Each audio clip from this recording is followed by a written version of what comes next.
The Shadow of the Lake. Chapter 1. The Getaway. The summer sun beat down, relentlessly, its scorching rays painting the landscape in shades of gold and amber. Maya gazed out the passenger window, her dark curls whipping in the warm breeze that carried the scent of sun-baked earth and wild honeysuckle. The air was thick with the drone of cicadas, a constant backdrop to the hum of the car's engine. In the backseat, Olivia's nose was buried in a map, her brow furrowed in concentration as she traced their route with a slender finger. Beside her, Noah snored softly, his head lolling against the window, a thin line of drool glistening on his chin.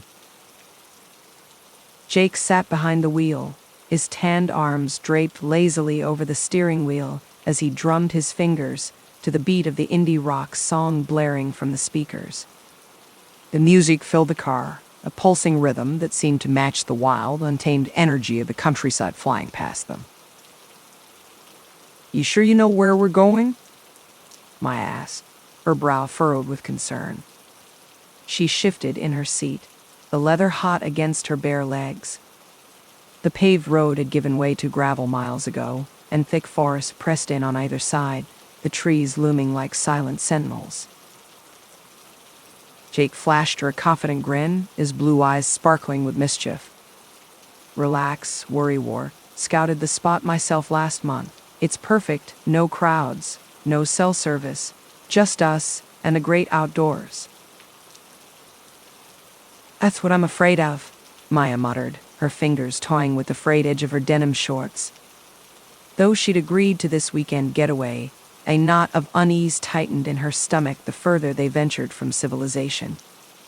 She loved her friends, but their idea of a good time often left her on edge, wondering if they'd make it back in one piece. As if sensing her trepidation, Olivia leaned forward, her face serene, a few wisps of blonde hair escaping her messy bun. "It'll be fun, Maya. A little break from reality is exactly what we all need." Her voice was soft, almost melodic, and despite being younger than Maya, Olivia had a way of easing her worries with her calming presence. "Reality's overrated anyway," Jake quipped, his laughter rich and infectious. "I'm ready for some serious R&R rest and recklessness." He cranked the stereo, the bass thumping through their bones, and their laughter filled the car, carrying them deeper into the wilderness. Hours later, they reached the end of the narrow dirt road, the tires crunching over fallen branches and leaves. The lake sprawled before them, a mirror of stillness encircled by towering evergreens. The air was cooler here, carrying the crisp, clean scent of water and pine. Maya had to admit it was breathtaking, like a postcard come to life, the colors almost too vivid to be real. Jake's whoop of excitement shattered the tranquility, startling a flock of birds into flight as he leapt from the car, his movements fluid and energetic. They made quick work of setting up camp on a grassy patch near the shoreline, the soft earth yielding beneath their feet. Maya focused on pitching the tents, her hands deftly maneuvering the poles and canvas, while Jake and Noah gathered firewood, their laughter and good-natured jabs floating through the trees.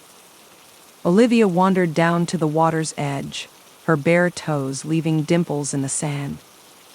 "It's so peaceful," she called back, her voice threaded with wonder, the gentle waves lapping at her ankles. But as the sun began its slow descent, painting the sky in fiery hues of orange and pink, an odd feeling prickled Maya's skin, raising goosebumps on her arms despite the lingering warmth. The tranquility felt fragile, a held breath waiting for release, and the lengthening shadows seemed to whisper secrets just beyond the reach of her understanding. She shook off the irrational notion, chiding herself for letting her imagination run wild, and joined the others around the growing campfire. Night fell swiftly, bleeding the colors from the sky until only inky blackness remained, broken only by the pinpricks of stars overhead and the flickering glow of the flames.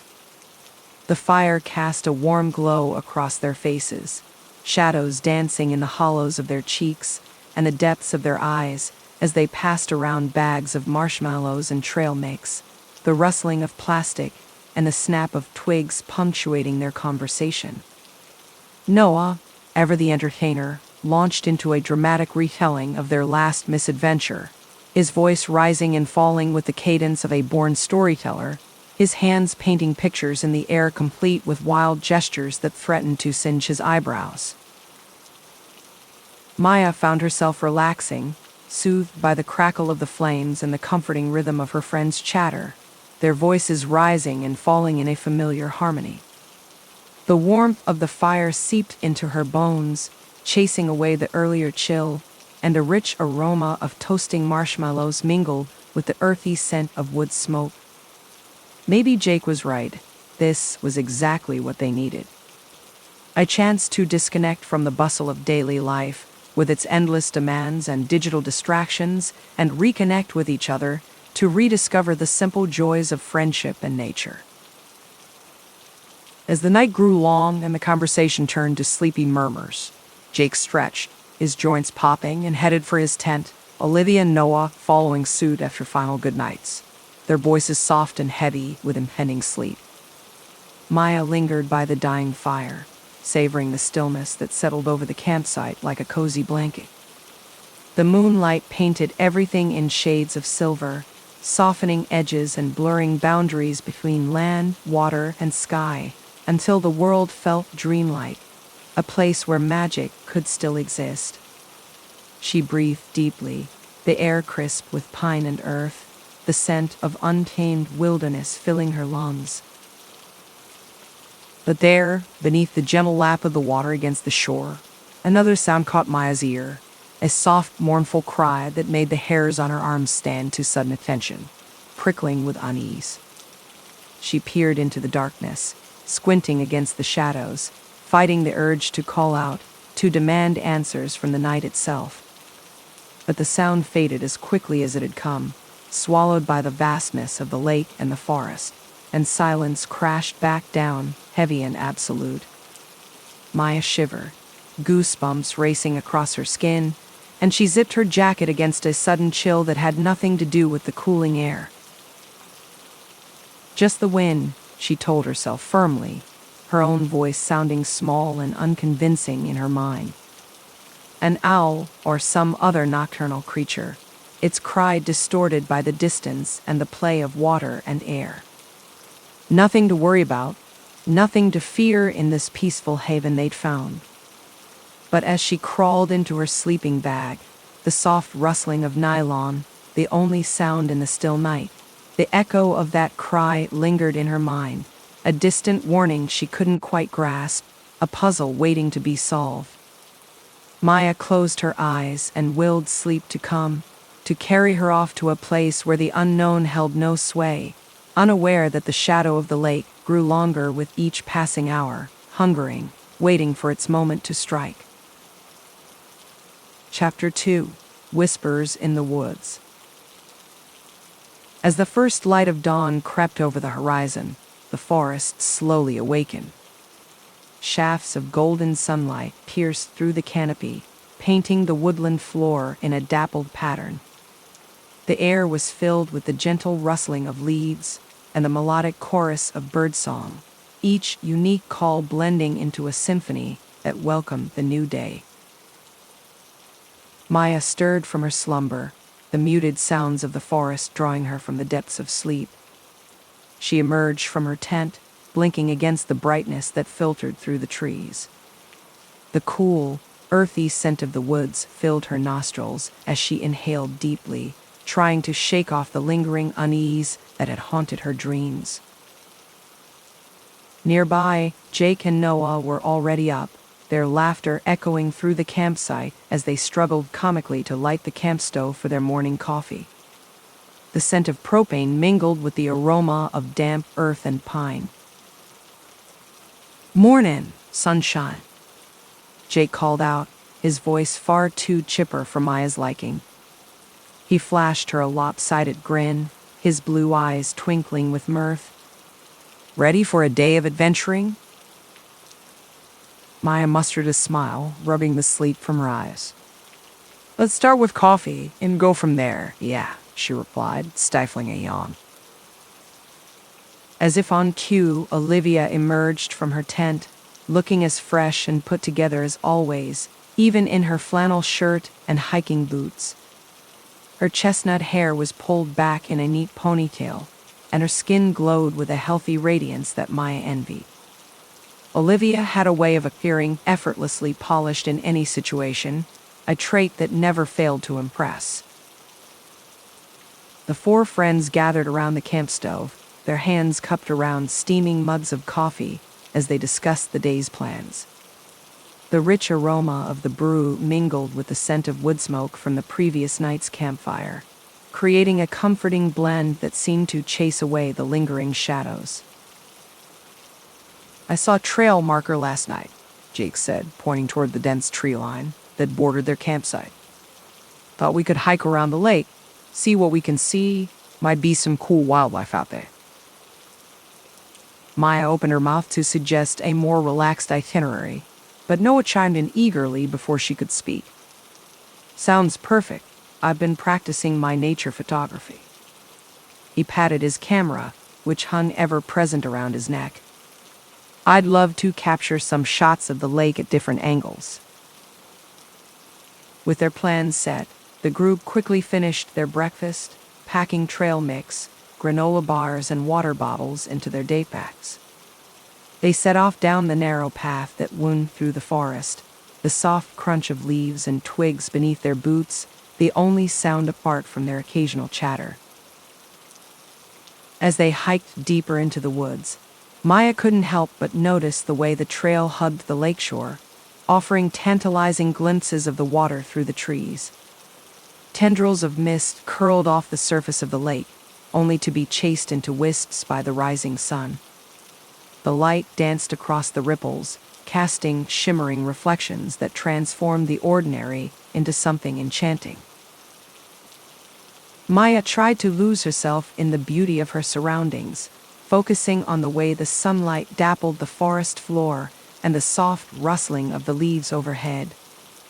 But even as she walked, her mind wandered uneasily, as if some invisible force was tugging at the edges of her consciousness. The deeper they ventured into the woods, the thicker the silence seemed to grow. Even the bird song had faded away, replaced by an eerie stillness that made the hair on the back of Maya's neck stand on end. The usual buzz of insects was conspicuously absent, and the air itself felt heavy, as if the forest was holding its breath in anticipation. Rounding a bend in the trail, Maya nearly collided with Jake's back as he stopped short, his body tensing. "What's up?" she asked, peering around him. Her heart quickened as she tried to discern what had caught his attention. Jake pointed wordlessly, his eyes fixed on something just off the path. There, nearly obscured by a tangle of overgrown bushes, stood an old, decrepit hut. Its weathered roof sagged beneath the weight of countless seasons, the wooden beams silvered with age. A single window gaped darkly, its glass long since shattered, leaving a jagged hole that seemed to stare back at them like a sightless eye. Creepy, Noah breathed, already lifting his camera to his eye. The lens clicked softly as he captured the eerie scene, the sound unnaturally loud in the oppressive silence. Olivia frowned, her brow furrowing. "I thought this area was supposed to be completely undeveloped," she said, her voice tinged with unease. "What's an old hut doing out here in the middle of nowhere?" Maya shifted her weight from foot to foot, fighting the shudder that threatened to run down her spine. There was something about the hut that made her skin crawl, an aura of rawness that seemed to emanate from its very walls. It was as if the structure itself was a blight on the otherwise pristine landscape, a festering wound that refused to heal.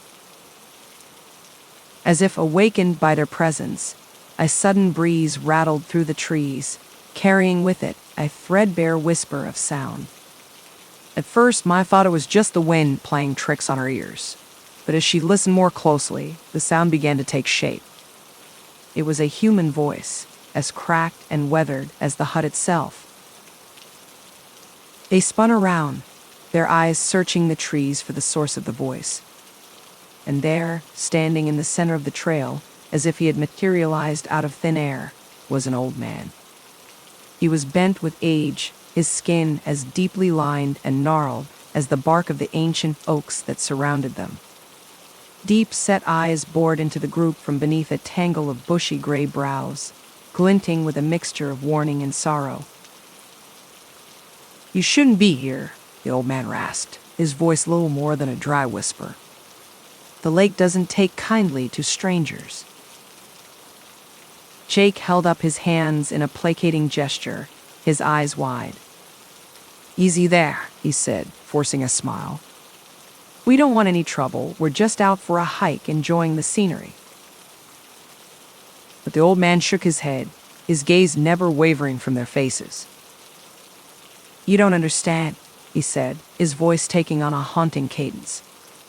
"The guardian of the lake, it demands a price, and if you linger too long, it will claim what it's owed." A chill shot down Maya's spine at the old man's words, a haunting familiarity tugging at the edges of her memory. They echoed the strange cry she'd heard in the depths of the night, a sound that had chased her into her dreams and left her with a lingering sense of unease. Before any of them could question the old man further, he turned abruptly and melted back into the trees, his tattered coat blending seamlessly with the shadows. It was as if he had never been there at all, a figment of their collective imagination. "Well, that was interesting," Olivia said, breaking the tense silence that had fallen over the group in the wake of the old man's disappearance. Jake forced a laugh, but there was a brittleness to the sound that betrayed his unease. "Probably just some old hermit trying to scare us off," he said, shaking his head. "See, Mon, I see a clearing up ahead with a killer view. We can't let some crazy old man ruin our day."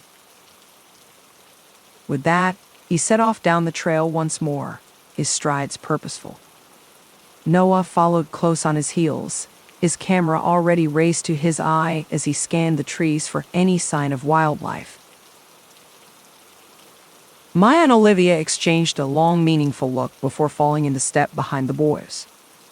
But even as they walked, Maya couldn't shake the feeling that they were being watched, unseen eyes tracking their every move.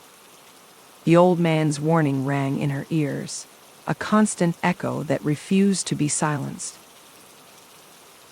As they reached the clearing and the lake spread out before them, glittering in the golden light of the rising sun, Maya could almost convince herself that it had all been a trick of the light, a figment of her overactive imagination. Almost, but not quite. Because deep down, in a place she couldn't quite name, she knew that the old man's words carried the weight of truth. And as she stared out over the placid surface of the lake, watching the way the sunlight danced across the ripples, Maya couldn't shake the feeling that they had stumbled into something far more sinister than a simple camping trip. The very air seemed to hum with a hidden menace, a whispered promise of secrets best left buried. But there was no turning back now. The die had been cast, and whatever fate awaited them, they would have to face it together. For better or for worse, the lake had claimed them as its own, and only time would tell what price it would demand in return. Chapter 3: Campfire Tales. The afternoon passed uneventfully as they completed the loop around the lake, their hiking boots crunching rhythmically against the well-worn trail. The strangeness of their encounter with the old man faded in the normalcy of the day, pushed to the background by easy conversation and the occasional breathtaking view. Olivia paused to capture a particularly stunning vista, the late afternoon sun casting a golden glow across the treetops and glinting off the tranquil waters below. As dusk fell, they gathered firewood and kindling, determined to build a proper bonfire. The air grew cooler, carrying with it the earthy scent of moss and pine. Jake, ever the ringleader, took charge of the construction, his deft hands arranging the logs and tinder with practiced ease. Soon, flames crackled merrily, casting a warm glow across the campsite. Shadows danced at the edges of the flickering light, as if engaged in a silent, primal dance. They settled in, passing around hoarded snacks and cold beers from the cooler, the condensation from the cans leaving their fingers slick and cool. Maya watched sparks dance upward, bright flecks swallowed by the night, their ephemeral beauty reminding her of the fleeting nature of life itself. The fire soothed the edges of her anxiety, loosening limbs gone tense with unspoken fears. She breathed in the comforting scent of wood smoke, letting it fill her lungs and calm her racing thoughts. "Who's up for some ghost stories?" Jake asked, his eyes glinting wickedly in the firelight. His voice carried a mischievous edge, a clear indication that he relished the idea of sending shivers down their spines. Maya groaned, her brow furrowing. "Really? Haven't we had enough creepiness for one day?" She hugged her arms around herself, the memory of the old man's cryptic warning still fresh in her mind. But Noah perked up, setting aside his ever-present camera, the lens glinting in the firelight. Been working on my spooky storytelling skills." He rubbed his hands together gleefully, a boyish grin spreading across his face. Olivia shrugged gamely, her blonde hair glowing like molten gold in the flickering light. "Can't have a proper campfire without a few scary stories. I'll go first." She leaned forward, her elbows resting on her knees, her voice dropping to a conspiratorial whisper. As Olivia began spinning a tale of a vengeful spirit that haunted a lonely stretch of highway, her words painting vivid pictures in their minds, Maya let her own thoughts wander. The old man's words circled her mind, nagging like a loose tooth, refusing to be ignored. The guardian of the lake, demanding a price. It had the ring of legend to it, the kind of story passed down through generations, whispered around campfires much like this one. Noah's voice cut through her musings, low and theatrical, his tone sending a shiver down Maya's spine. "They say these woods have a dark history. Disappearances over the years, hikers vanishing without a trace, as if the forest itself had swallowed them whole. Locals whisper about a creature living in the lake. Something ancient and hungry, always watching from the depths, waiting for its next victim." Maya shivered despite the fire's warmth, goosebumps rising on her arms. Noah's story hit uncomfortably close to home, the threads of it weaving together, with the old man's cryptic warning, forming a tapestry of unease. She glanced at the lake, its dark surface betraying no secrets, the gentle lapping of the water against the shore now seeming more ominous than soothing. Jake, ever the skeptic, snorted derisively. "See, Mon, you don't actually buy that crap, do you? I'm sure those disappearances have perfectly logical explanations. People get lost, accidents happen, no need to bring mythical lake monsters into it." He took a swig of his beer, his dismissive tone grating on Maya's nerves. "I don't know," Olivia murmured, her gaze distant, as if seeing beyond the flickering flames. "The old man seemed pretty convinced, like he knew something we didn't, something we weren't meant to know." Her voice trailed off, swallowed by the night. An uneasy silence fell, broken only by the pop and hiss of the flames, the crackle of the logs as they collapsed into glowing embers.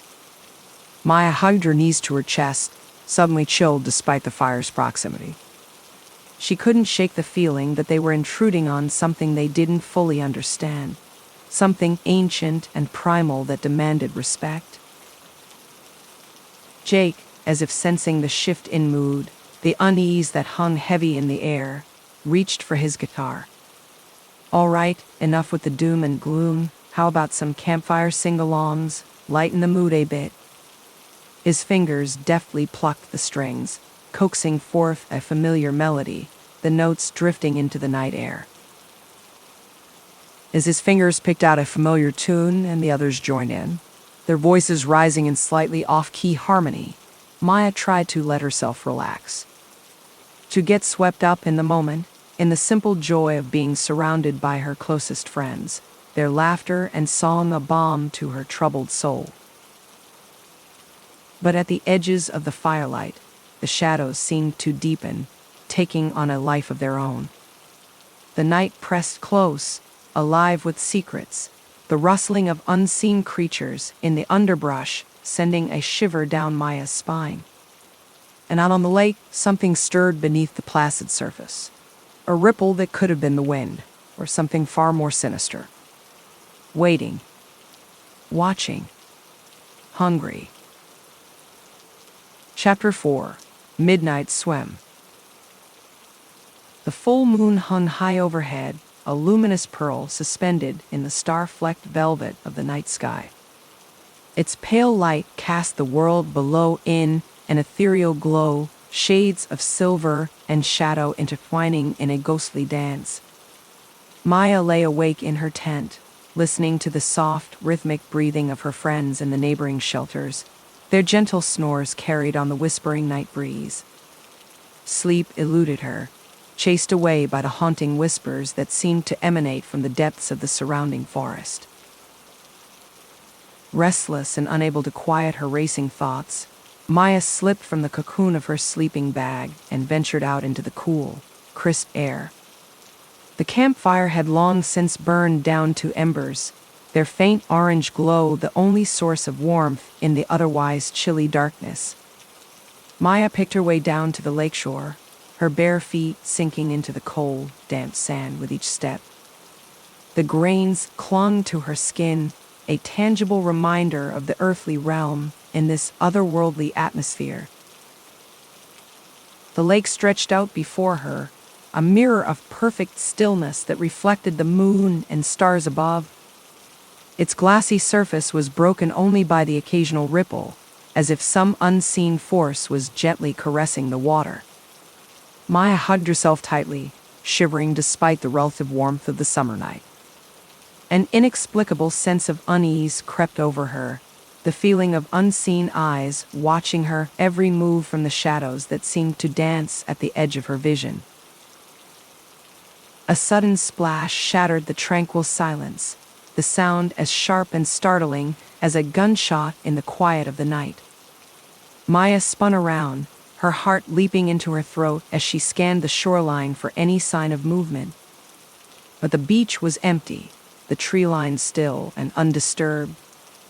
Another splash echoed across the lake, this time further out in the Inke depths. Maya squinted, straining her eyes to make out any shape or form in the darkness, but the water yielded no answers. Then, a familiar voice called out, the words slightly slurred and distorted by the distance and the speaker's apparent intoxication. "Maya, come on in. The water's great." Jake. Of course it was Jake. Who else among their group would be reckless and impulsive enough to go for a midnight swim in a lake that might harbor unknown creatures? Maya sighed, her initial surge of fear giving way to a mix of relief and exasperation at her friend's antics. "Jake, get out of there," she called back, keeping her voice low to avoid waking the others. "It's not safe, especially at night. You don't know what could be lurking beneath the surface." But Jake merely laughed in response, the carefree sound carrying across the water like a mocking challenge to the dangers that might lurk below. "Don't be such a worrywart, Maya. Live a little. The water's perfect, and there's nothing to be afraid of." Maya opened her mouth to argue, ready to list off the countless reasons why swimming in an unfamiliar lake in the middle of the night was a terrible idea. But the words died on her lips as a new sound reached her ears. The water began to churn, not with the gentle lapping of wind-driven waves, but with a violent swirling, as if some great force was rising from the depths, displacing the once calm surface. "Jake, Maya screamed, raw terror ripping the name from her throat, her voice echoing across the lake like a desperate plea. "Jake, swim. Get back to shore now." For a moment, there was only the frantic splashing of Jake trying to swim, his pale form a blur in the moonlight as he struggled against the suddenly turbulent water. Then, a shadow fell across him, something massive and sinuous breaking the surface in a slow, deliberate arc, as if toying with its prey. Maya's blood ran cold, her heart pounding a deafening rhythm in her ears.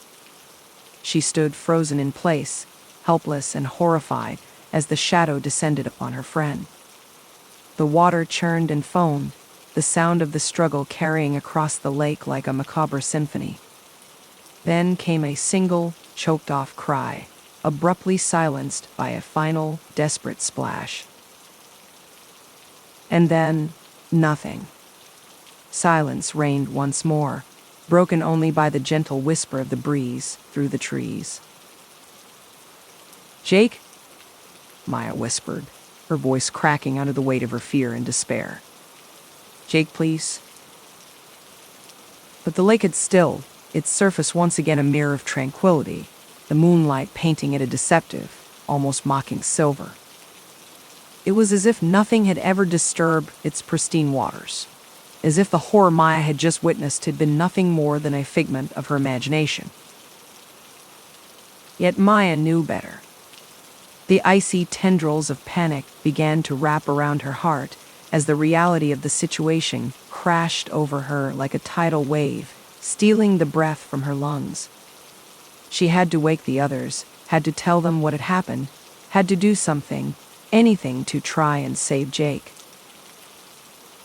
But what if he was still out there, somewhere in the vast expanse of the lake?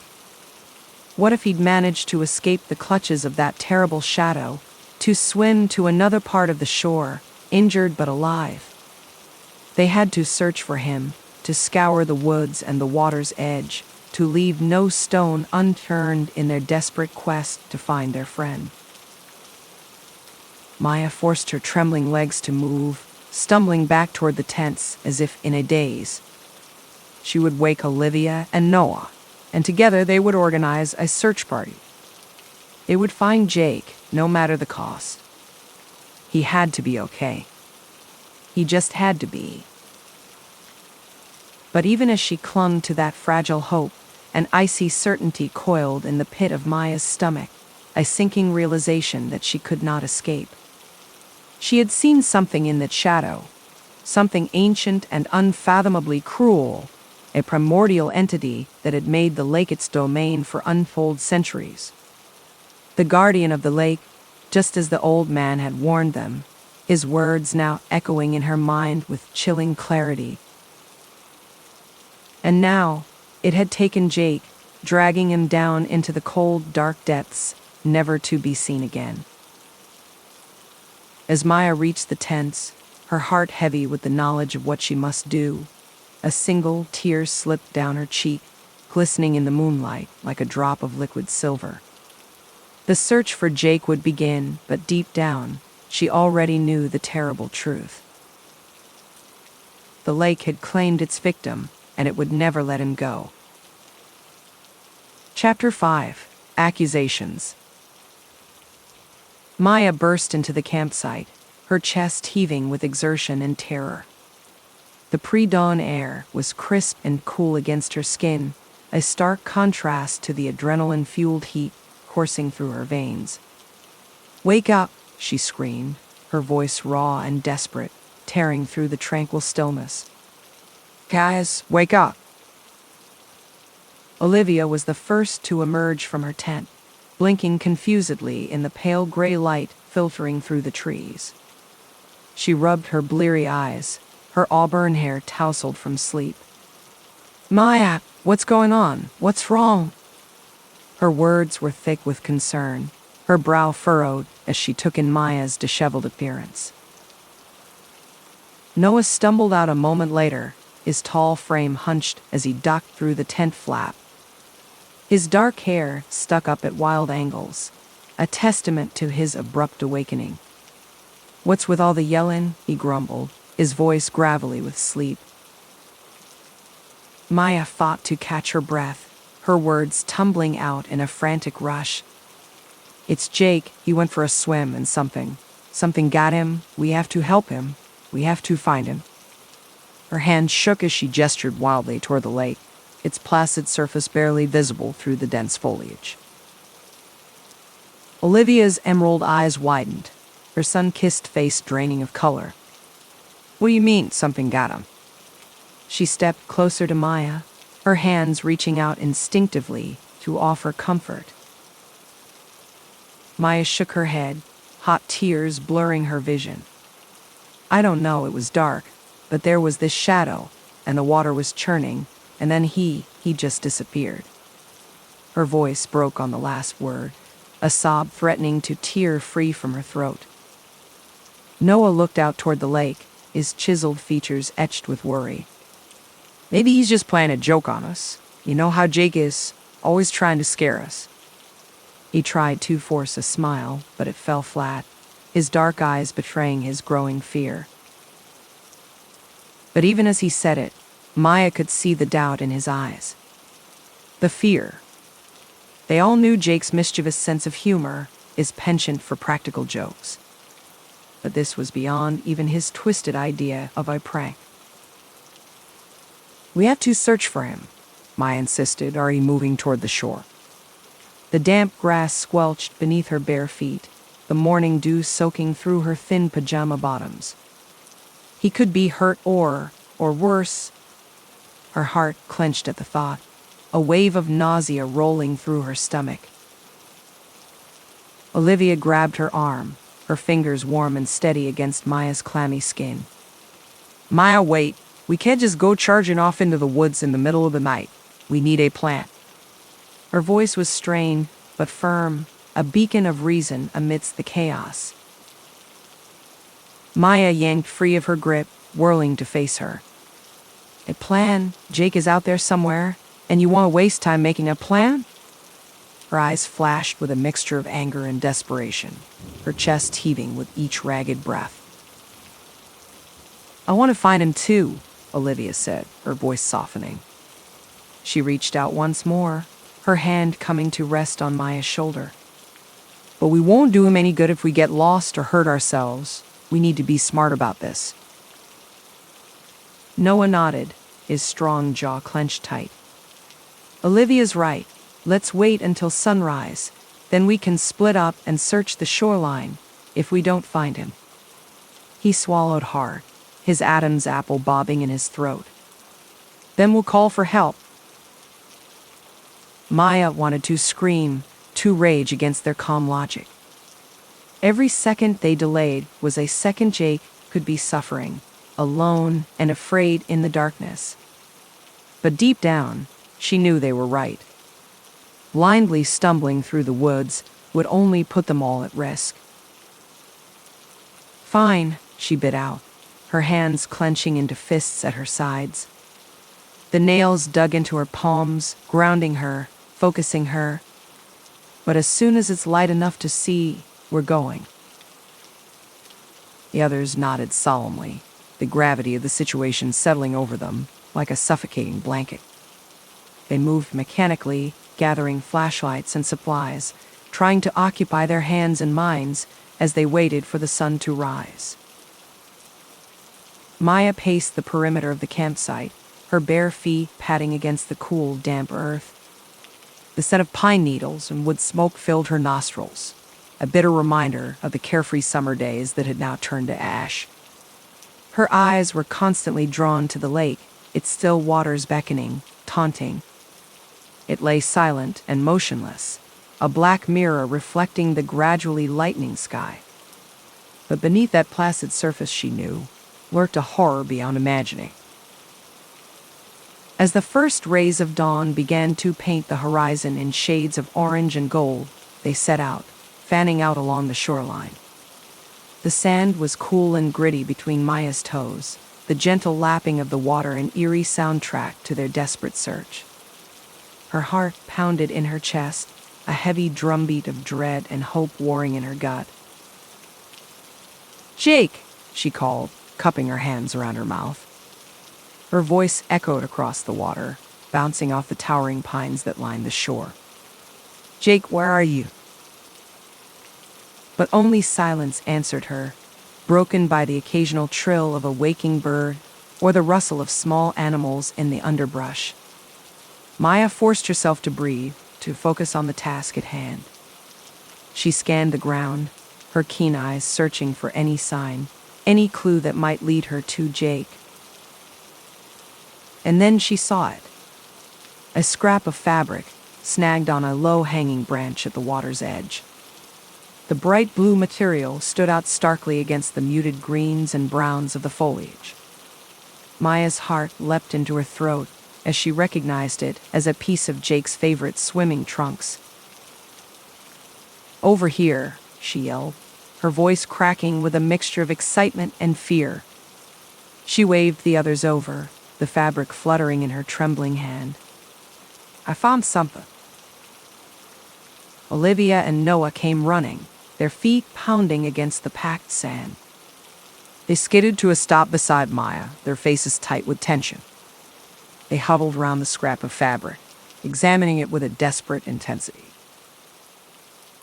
"This doesn't necessarily mean anything," Olivia said, but her voice lacked conviction. She ran her fingers over the torn edge, worrying her lower lip between her teeth. "It could have torn off on a branch when he was swimming." Noah shook his head, his expression grim. "Or it could have been torn off when that thing grabbed him." He raked a hand through his hair, his eyes darting nervously toward the water. Maya's stomach twisted, a sour taste flooding her mouth. She forced it down, forced herself to think past the rising panic. "We need to keep looking, split up, cover more ground." Her voice was steady, but inside she felt anything but. They fanned out again, their shouts becoming more urgent, more desperate as the morning wore on. The sun climbed higher in the cloudless sky, its heat beating down on their shoulders, their skin slick with sweat and fear. But there was no sign of Jake, no trace of where he might have gone. As the sun reached its zenith, they regrouped at the campsite, their faces drawn and haggard. Maya sank onto a fallen log, her legs suddenly unable to support her weight. A creeping sense of despair washed over her, a hollow emptiness that threatened to consume her. "We have to call for help," Olivia said, her voice thin and strained. She twisted her hands together, her knuckles white with tension. "We can't do this alone." Noah nodded, already reaching for his phone. But as he dialed, his face fell, his brow creasing with frustration. No signal, we're too far out. He held the phone up, waving it in a futile attempt to catch a bar.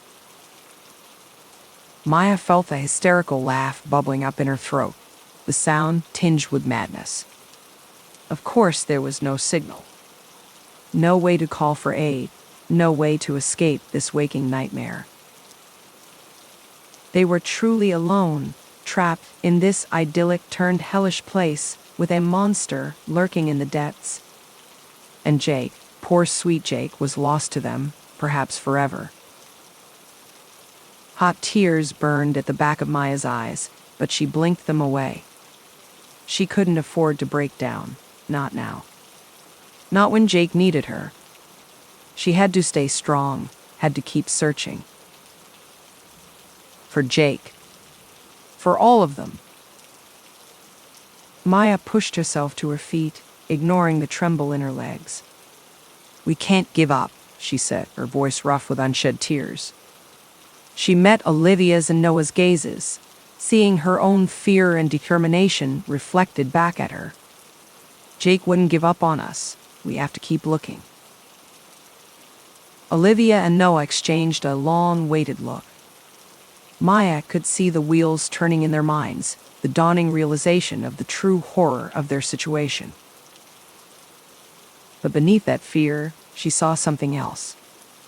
A glimmer of determination, of stubborn resolve. They were in this together, come what may. Okay, Olivia said, squaring her shoulders. She took a deep breath, steeling herself. We keep searching, but we stay together, no more splitting up. And we're careful. We don't take any unnecessary risks. Noah nodded, his jaw tight. And if we don't find him by nightfall? He trailed off, unable to voice the terrible thought aloud. But Maya could see it in his eyes, could feel it in the heavy silence that fell over them. If they didn't find Jake by nightfall, they might never find him at all. The lake, the unspeakable creature that lurked within its dark depths, would claim him as its own. And they would be left to pick up the pieces, to carry on with the knowledge that they had failed him, that they had let their friend, their brother in all but blood, slip away into the hungry darkness. Maya took a deep, shuddering breath, pushing down the suffocating grief and guilt that threatened to overwhelm her. They couldn't think like that, couldn't let despair claim them. They had to hold on to hope, onto the desperate belief that somehow, against all odds, they would find Jake. That they would bring him home, safe and whole. And so, with heavy hearts and determined steps, they set out once more. The lake stretched out before them, vast and dark and full of terrible secrets. But they would not rest, would not falter, until they had uncovered the truth, until they had brought their friend back from the hungry shadows.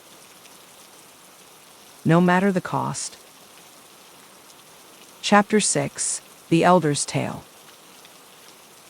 As the first light of dawn painted the sky in hues of orange and pink, Maya, Olivia, and Noah combed the shoreline, their voices hoarse from calling Jake's name.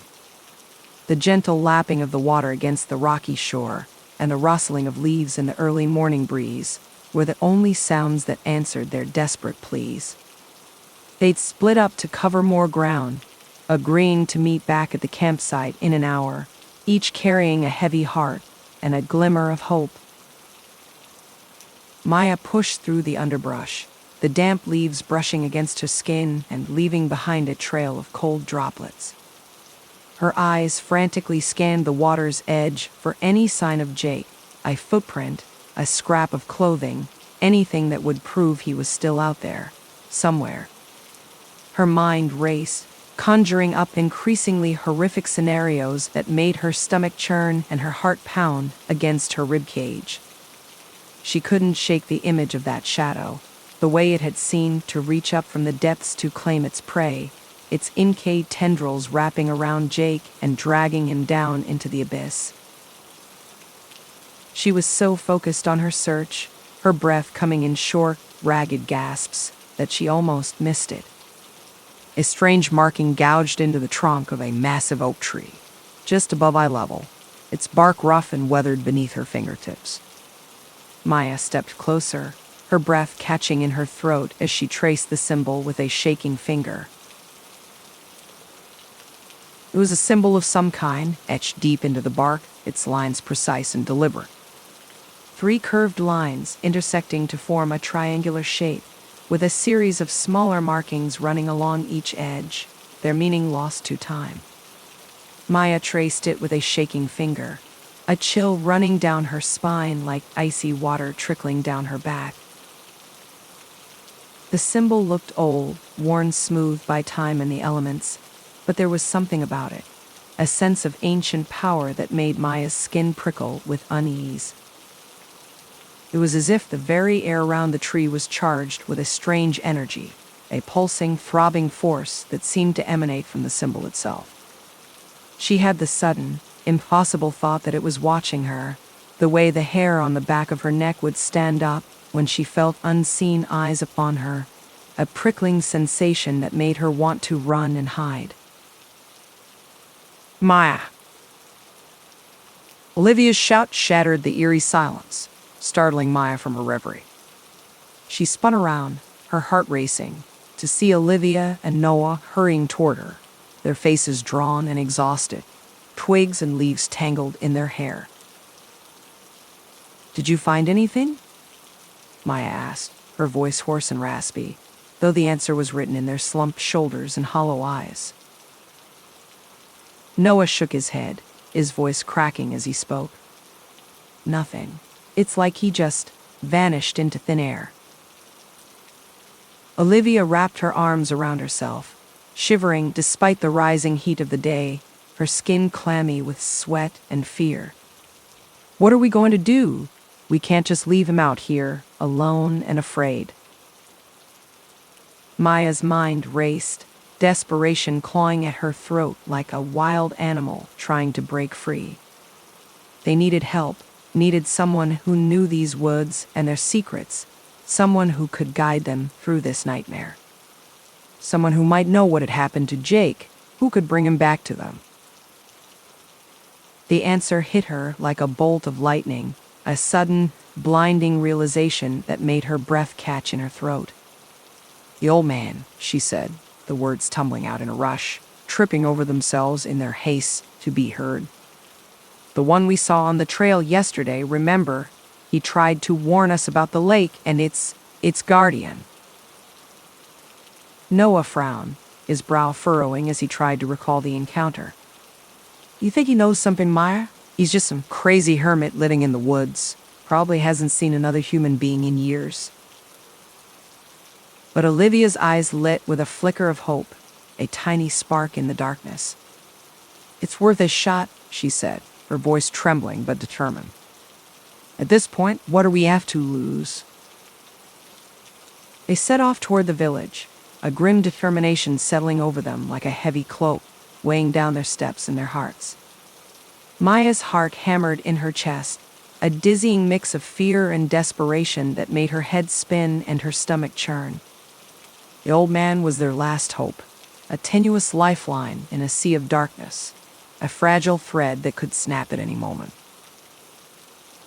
The village was a handful of weathered buildings clustered around a dusty main street, their paint peeling and their windows clouded with grime.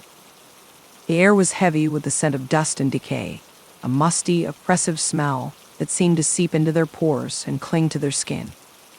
Maya spotted the old man sitting on the porch of the general store, whittling a piece of wood with a small knife, his gnarled hands moving with a surprising grace and dexterity. He looked up as they approached, his eyes glinting with a knowing sadness, as if he had been expecting them all along. You didn't listen, he said, his voice as dry and papery as fallen leaves, crackling with age and wisdom. The lake took one of your own, didn't it? Maya stepped forward, her hands clenched at her sides, her nails digging into her palms. Please, you have to help us, she said, her voice raw and desperate. Our friend Jake, we think something happened to him, something. Not natural. The old man sighed, setting down his whittling, the knife glinting in the sunlight. He seemed to carry the weight of ages on his stooped shoulders, a burden too heavy for any one person to bear. Sit down, he said, gesturing to the rickety porch steps, their wood worn smooth by countless feet.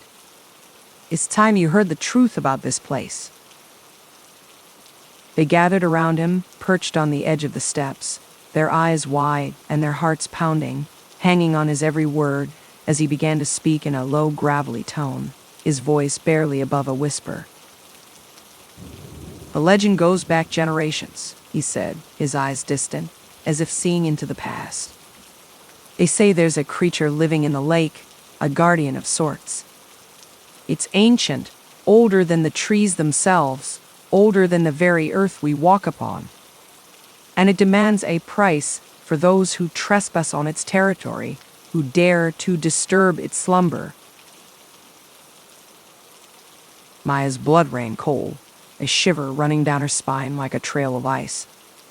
The shadow in the water, the strange marking on the tree, it was all starting to make a terrible kind of sense, a puzzle piece falling into place with a sickening click. The old man continued, his voice growing louder and more urgent, as if he could sense their growing dread. Once, the locals had a ritual, a way to appease the guardian, to keep it satisfied, They would leave offerings by the shore, precious things, things of value, but over time, the old ways were forgotten, lost to the sands of time, and now. He trailed off, shaking his head sadly, his eyes glistening with unshed tears. Maya leaned forward, her heart in her throat, her voice barely above a whisper. Now what? What can we do to get Jake back? The old man met her gaze, his eyes heavy with sorrow, a sadness that seemed to seep into her very bones. I'm afraid it may be too late for your friend, he said, his voice cracking with emotion. The Guardian, it doesn't give back what it takes at least, not in the way you'd want, not in the way that matters. Maya reeled back as if struck, bile rising in her throat, her vision swimming with tears. No, it couldn't be true. Jake couldn't be gone, not like this, not when they had so much left to do, so much left to say. There had to be a way to save him, to bring him back to them, to make this nightmare end. Olivia gripped her hand, her fingers trembling, her skin cold and clammy. Noah looked stricken, his face ashen, his eyes wide with horror. The weight of the old man's words settled over them like a suffocating blanket, stealing the air from their lungs and the hope from their hearts. Tell us about this ritual, Maya said, her voice shaking but determined, a fire burning in her eyes. The one the locals used to do if there's even a chance it could help Jake. We have to try. We can't just give up on him. Not now, not ever. The old man hesitated, conflict warring in his eyes, his brow furrowed with concern. It's dangerous, he warned, his voice low and urgent. The Guardian, it's not to be trifled with, not to be taken lightly, and the price, it may be more than you're willing to pay, more than you can ever imagine. But Maya was beyond fear, beyond reason, beyond anything but the desperate need to save her friend, to bring him back from the brink. All that mattered was Jake. All that had ever mattered was keeping him safe, keeping him by her side. She squared her shoulders, meeting the old man's gaze head-on, her voice steady and unwavering. Tell us what we need to do. The old man sighed, a sound that seemed to come from the depths of his soul, a sound that carried the weight of centuries. He looked at each of them in turn, his eyes searching, probing, as if trying to gauge their resolve, their determination. Very well, he said at last, his voice heavy with resignation. But know this, once you set foot on this path, there may be no turning back, no way to undo what has been done. Are you prepared to face the consequences, whatever they may be? Maya nodded, her heart thundering in her chest, her blood singing with a strange, wild energy. We're ready, she said, her voice ringing out clear and strong in the stillness of the morning air. We'll do whatever it takes. The old man closed his eyes for a moment, his lips moving in a silent prayer.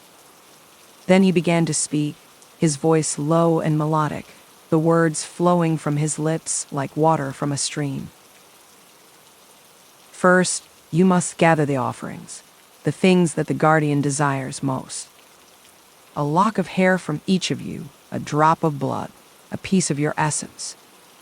Then, you must go to the place where the three rivers meet, the place where the veil between worlds is thinnest. There, you must cast the offerings into the water and speak the words of the ancient ritual, the words that will summon the Guardian from its slumber. Maya listened intently, committing each word to memory, her mind racing with the implications of what they were about to do. She could feel the weight of the old man's gaze upon her, could sense the unspoken warning in his words. But there was no turning back now, no other path to follow.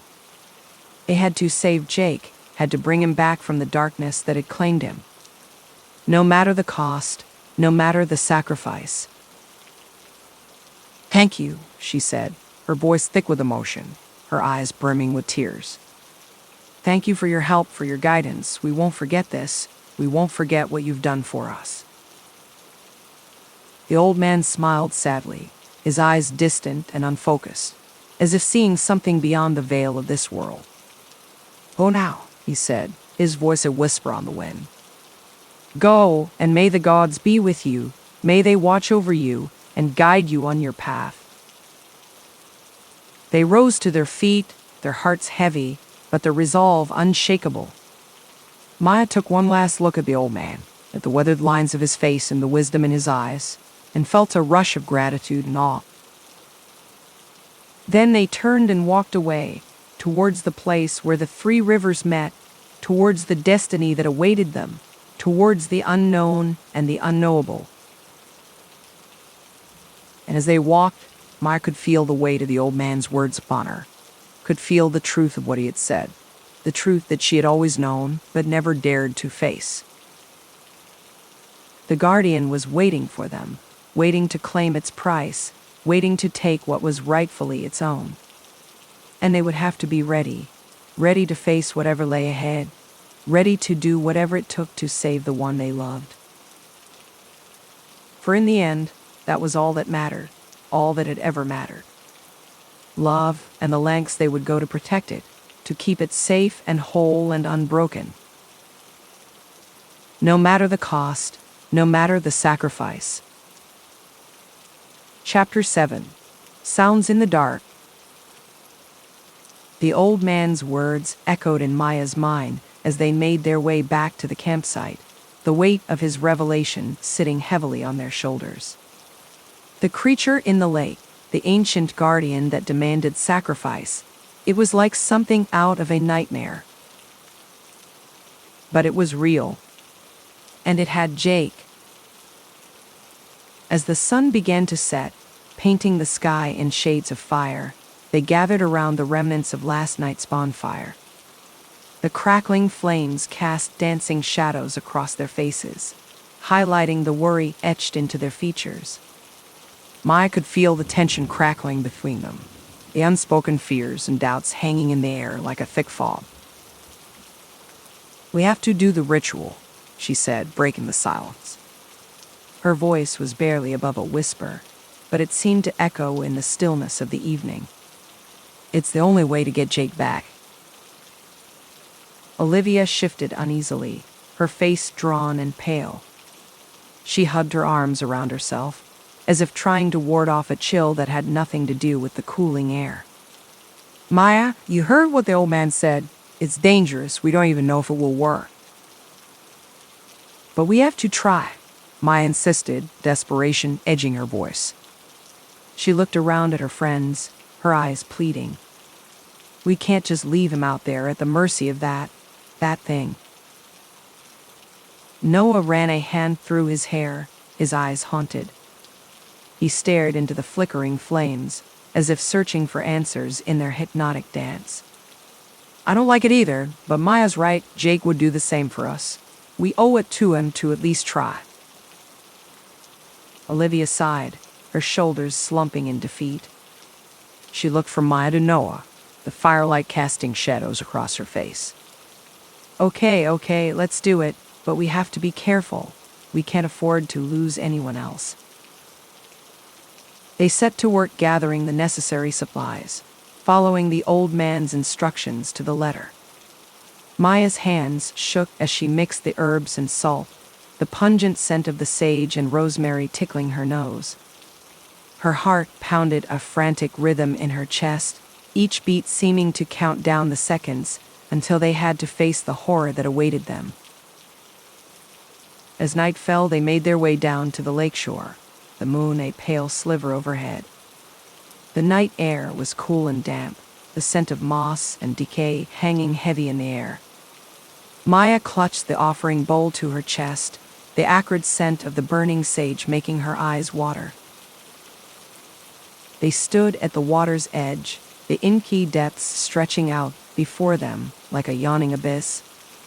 The surface of the lake was as smooth as glass, reflecting the stars overhead like a dark mirror. Maya stepped forward, her feet sinking into the soft sand. She could feel the cold water lapping at her toes, sending a shiver up her spine. "Guardian of the lake," Here, please, she began, her voice trembling. The words felt strange and heavy on her tongue, like an ancient incantation. We come to you in supplication, seeking the return of one of our own. Accept this offering and release your hold on our friend. She tossed the contents of the bowl into the water, the herbs and salt hissing as they hit the surface. For a long moment, there was only silence. The lake is still and dark as a mirror. Maya held her breath, her heart hammering in her chest. Then, a sound. A low, mournful cry that sent shivers racing down Maya's spine. It seemed to come from everywhere and nowhere at once, echoing across the water like a ghostly wail. The hair on the back of her neck stood on end, goosebumps prickling her skin. Olivia grabbed her arm, her fingers digging into Maya's skin. "What was that?" she whispered, her voice high and tight with fear. Maya shook her head, her heart in her throat. "I don't know, but it doesn't sound good." The cry came again, closer this time. A shadow moved beneath the surface of the lake, a sinuous shape that made Maya's blood run cold. The water rippled and churned, as if something massive was stirring in its depths. Noah pointed a shaking finger toward the shore. "Look," he cried, his voice cracking with terror. Maya followed his gaze, her breath catching in her throat. There, at the water's edge, something was emerging from the depths. Something huge and dark and terrifyingly familiar. It was Jake. But not Jake as they knew him. His skin was pale and bloated, his eyes milky and unseeing. Weeds tangled in his hair, and water poured from his slack mouth. He stumbled forward, his movements jerky and unnatural, like a puppet on invisible strings. Maya's scream caught in her throat, horror and revulsion warring in her gut. This couldn't be happening. It had to be a nightmare, a terrible dream from which she would soon wake.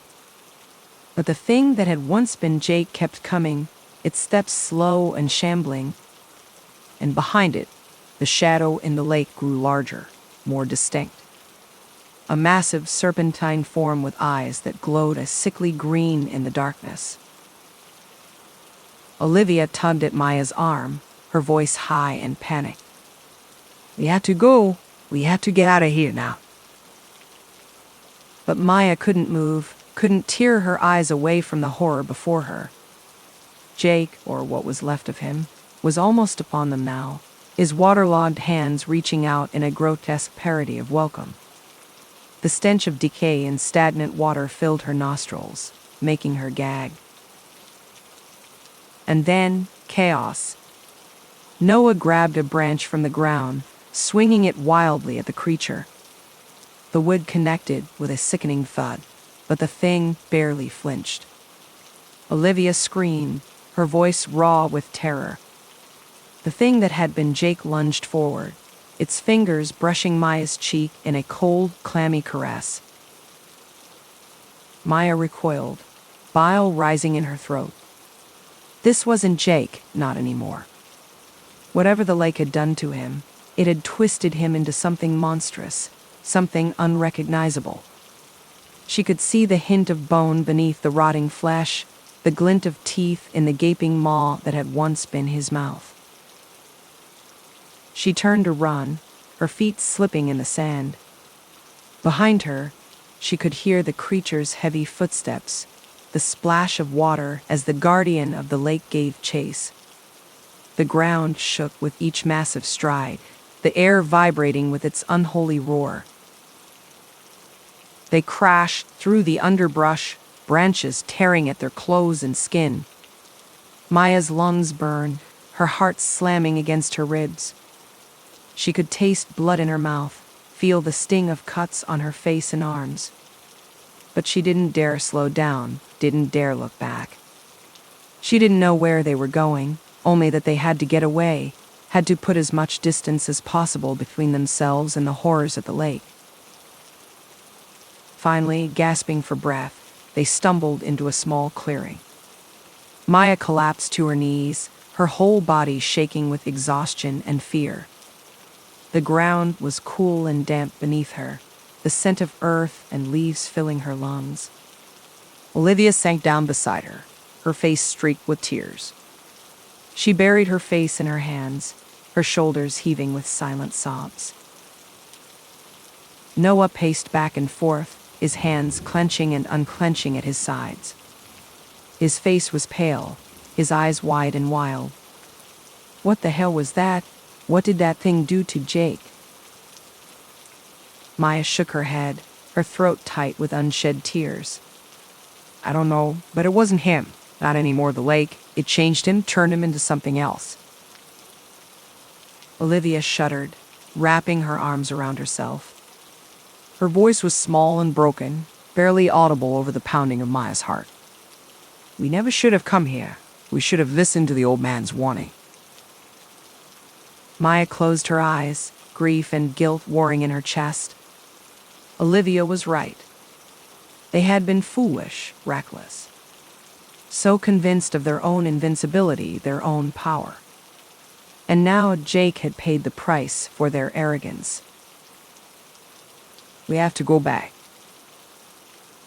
Maya's eyes snapped open, horror and disbelief warring in her gut. She stared at Noah, her mouth hanging open in shock. What, Noah, are you insane? We can't go back there. Not after what we saw. But Noah shook his head, a grim determination settling over his features. He clenched his jaw, his eyes hard and unflinching. We can't leave things like this. We have to find a way to stop that creature, to put an end to this once and for all. Olivia stared at him, her eyes wide. She looked from Noah to Maya, her face a mask of fear and uncertainty. How we don't even know what we're up against. Noah's jaw clenched, his gaze hardening. He looked out into the darkness, as if he could see the horror that waited for them there. Then we find out, we talk to the old man again, see if he knows anything else about this guardian, and then we come up with a plan. Maya's heart clenched, fear and uncertainty swirling in her gut. The thought of facing that creature again, of confronting the horror that had taken Jake, it was almost too much to bear. But she knew Noah was right. They couldn't run away, couldn't leave this nightmare behind them. They had to see it through, no matter the cost. She took a deep breath, squaring her shoulders. The night air was cold on her skin, the scent of fear and determination mingling in her nostrils. Okay, let's do it for Jake. Chapter 8. Growing Isolation. The morning sun filtered through the trees, casting dappled shadows across the forest floor. But its warmth did little to chase away the chill that had settled deep in Maya's bones, the lingering horror of the previous night's events. They had barely slept, huddled together in the clearing like frightened children. Every snap of a twig, every rustle of leaves had sent their hearts racing, their minds conjuring up visions of the creature's return. But the night had passed without incident, the forest settling into an eerie, watchful silence. It was as if the very trees were holding their breath, waiting to see what would happen next. Maya emerged from her uneasy slumber to find the others already awake, their faces drawn and haggard. Noah sat on a fallen log, his head in his hands. Olivia paced back and forth, her arms wrapped tightly around herself. We need to go back to the village, Maya said, her voice hoarse from a night of restless sleep. Talk to the old man again, see if he knows anything else that can help us. Noah looked up, his eyes hollow.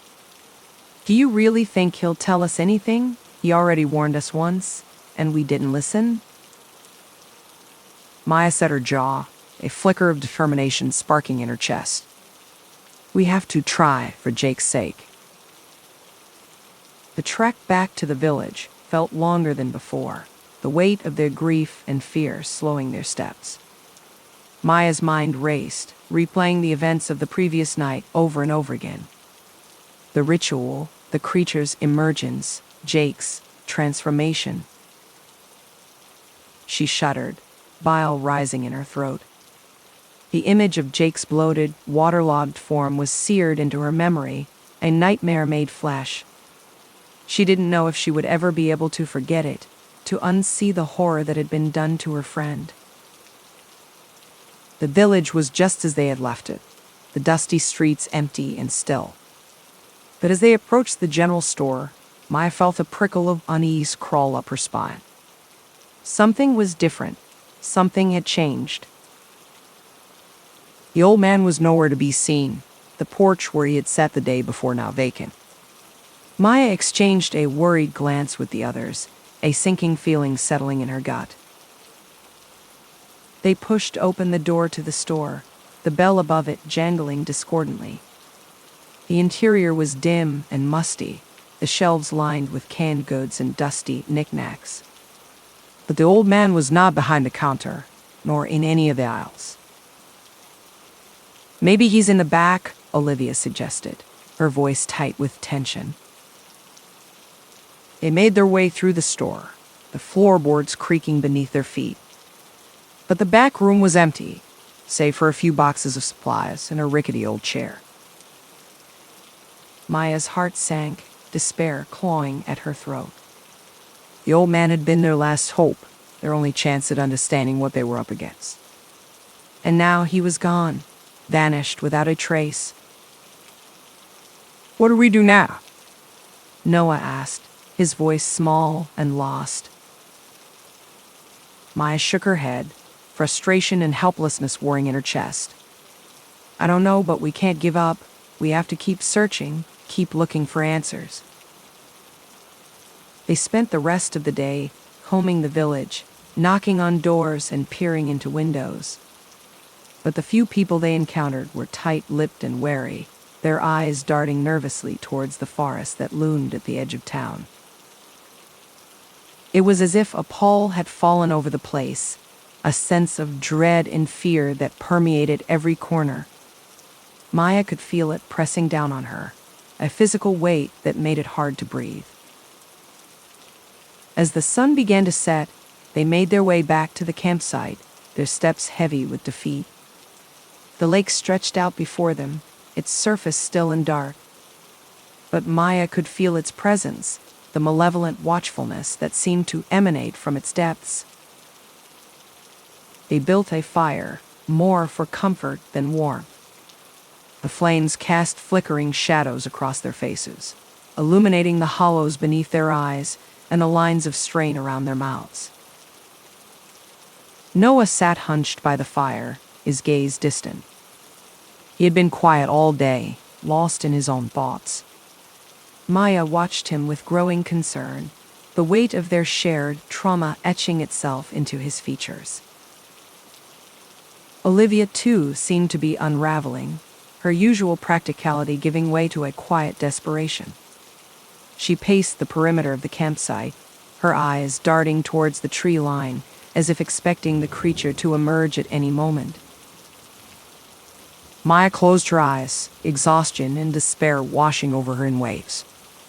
They were trapped, isolated in this nightmare, with no way out. The creature had taken Jake, and now it seemed to be toying with them, slowly eroding their hope and their sanity. She couldn't shake the feeling that they were being watched, that the creature was out there in the darkness, biding its time, waiting for the perfect moment to strike. As the night wore on, the silence grew oppressive, broken only by the crackling of the fire and the occasional rustling of leaves in the breeze. Maya tried to focus on the warmth of the flames, on the solid presence of her friends beside her. But her mind kept drifting back to Jake, to the horror of his fate. She must have dozed off at some point, because she awoke with a start, her heart pounding in her chest. The fire had burned down to embers, casting a faint, eerie glow over the campsite. And there, at the edge of the tree line, something moved. Maya blinked, trying to clear the sleep from her eyes. She squinted into the darkness, her breath catching in her throat. A shadow, darker than the surrounding night, seemed to detach itself from the trees. It moved with a sinuous grace, a fluidity that was both mesmerizing and terrifying. Maya's hand reached out, groping for the makeshift spear she had fashioned from a sturdy branch. Her fingers closed around the rough wood, her grip tightening until her knuckles turned white. Beside her, Olivia and Noah stirred, their eyes widening as they caught sight of the advancing shadow. They scrambled to their feet, their own weapons at the ready. The shadow drew closer, its form solidifying into a nightmare made flesh. Maya's heart seized in her chest as she recognized the grotesque, twisted features of the creature that had taken Jake. But there was something different about it now, something even more horrifying than before. Its body seemed to ripple and shift as if it were made of the very water itself. And there, pulsing at its heart, was a sickly, unnatural glow. Maya's mind reeled, trying to make sense of what she was seeing. And then, with a flash of terrible understanding, she realized the truth. The creature had absorbed Jake, had taken his life force into itself. And now it was using his energy, his very essence, to grow stronger, to evolve into something even more monstrous. Rage and grief surged through Maya's veins, mingling with the icy grip of fear. She let out a wordless cry, charging forward with her spear raised high. The creature met her attack with a speed and ferocity that defied belief. It lashed out with tendrils of water, knocking Maya back and sending her sprawling to the ground. Noah and Olivia rushed to her aid, their own weapons flashing in the dim light. But the creature was too strong, too fast. It swatted them aside like flies, its attention focused solely on Maya. She struggled to her feet, her head ringing from the impact. The creature loomed over her, its eyes glowing with a malevolent hunger. And then it spoke. Its voice was a guttural, inhuman rasp, but Maya could hear the echo of Jake's voice beneath it, twisted and distorted.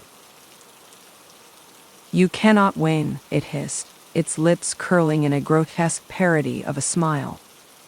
"I've claimed him, and soon I will claim you all. The lake demands its sacrifice, and it shall have it." Maya's heart hammered in her chest, her breath coming in ragged gasps. She knew she should be afraid, should be paralyzed with terror in the face of this monstrosity. But all she felt was a fierce, burning determination. A resolve born of love and grief, and a refusal to let Jake's sacrifice be in vain. She tightened her grip on her spear, meeting the creature's gaze with a defiance that seemed to take it aback. "You may have taken him," she growled, her voice low and fierce, "but you will not take us. We will fight you, with every last ounce of strength we possess, and we will win." The creature let out a hissing laugh, its form rippling with a dark amusement. "Foolish girl," it rasped. "You have no idea what you face. The lake is ancient, its hunger insatiable. You are but morsels to be devoured, your struggles meaningless in the face of its power." It lunged forward, its jaws gaping wide. Maya braced herself, ready to meet its charge head-on. But before the creature could reach her, a blinding light erupted from the depths of the lake. It seared the darkness, driving the creature back with a shriek of pain and rage. Maya shielded her eyes, squinting against the brilliance. And there, rising from the water like a vengeful god, was a figure she had never thought she would see again. Jake. He was transformed, his body wreathed in an aura of pure, radiant energy. His eyes blazed with a power that seemed to come from beyond the mortal world, a force of will that drove the creature back with each step he took. Maya's heart soared, hope and wonder and disbelief warring in her chest.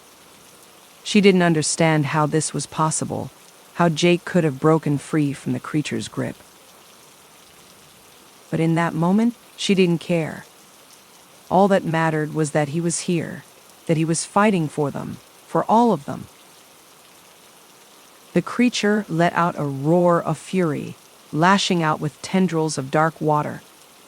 But Jake met its attack with a blast of searing light, driving it back into the depths from whence it came. And then, just as suddenly as it had begun, it was over. The light faded, the lake settling back into an eerie stillness. Jake stood at the water's edge, his chest heaving with exertion. He turned to face them, his eyes meeting Maya's with a look of sorrowful understanding. "I'm sorry," he whispered, his voice hoarse with emotion. "I tried to fight it, tried to hold on, but it was too strong. I couldn't." He trailed off, his gaze dropping to the ground. Maya stepped forward, her hand reaching out to touch his face. "It's okay," she murmured, her voice thick with tears. "You're here now, that's all that matters." Jake leaned into her touch, his eyes fluttering closed for a brief moment. When he opened them again, there was a steely determination in their depths. "It's not over," he said, his voice low and urgent.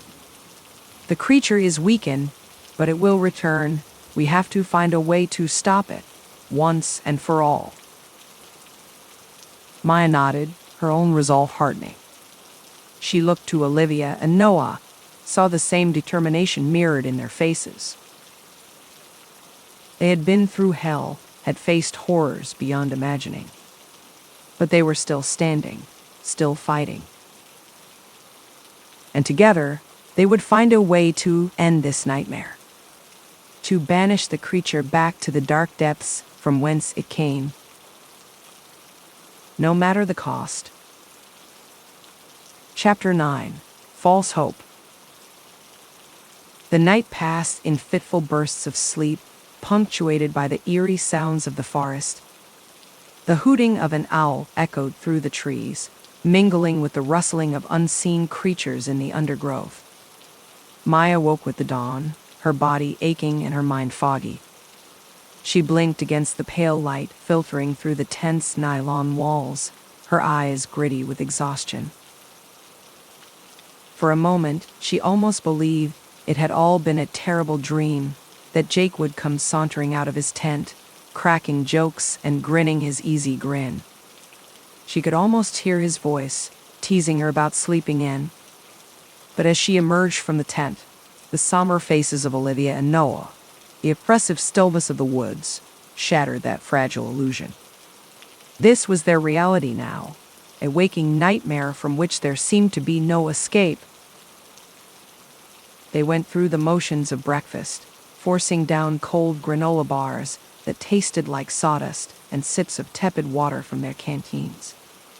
The food sat heavy in Maya's stomach, a leaden weight that matched the heaviness in her heart. Conversation was minimal, each of them lost in their own dark thoughts. Noah poked listlessly at the campfire, his eyes haunted. Olivia sat hunched on a log, her arms wrapped around herself, as if to ward off a chill despite the warm morning air. It was Olivia who finally broke the silence, her voice thin and strained. "We can't stay here. We need to find a way out to get help." Maya nodded, a flicker of hope sparking in her chest. She stood up, brushing dirt and leaves from her jeans. "I think I saw a trail leading east yesterday. Away from the lake, maybe it leads to a road or another town." Noah looked up, his eyes dull. And what if it doesn't? What if we just end up getting more lost? His voice was flat, devoid of emotion. We have to try, Maya insisted, desperation edging her voice. She met Noah's gaze, willing him to understand. We can't just sit here waiting for that thing to come back. Olivia shuddered, her face pale. Maya's right. We need to keep moving, to do something.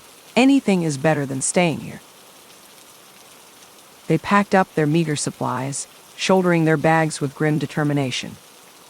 Maya took the lead, her hiking boots crunching on the dry leaves and twigs that littered the forest floor. The trail she had spotted was narrow and overgrown, the vegetation clawing at their clothes as they pushed through. Thorny branches snagged at Maya's hair, and she winced as they scraped against her skin. But it was a direction, a purpose. Something to focus on beyond the gnawing fear and grief that threatened to consume them. They hiked for hours, the sun climbing high overhead.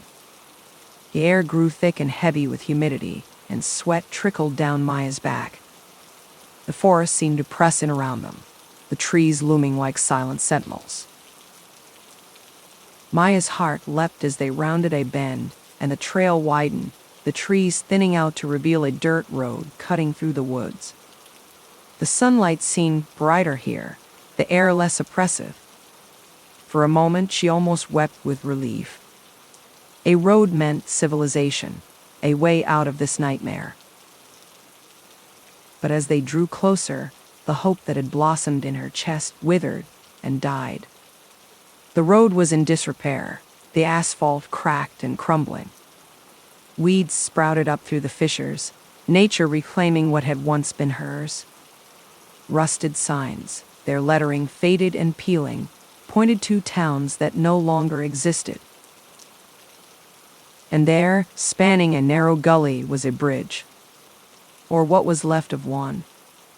The wooden slats were rotted and broken, gaping holes where planks had fallen away.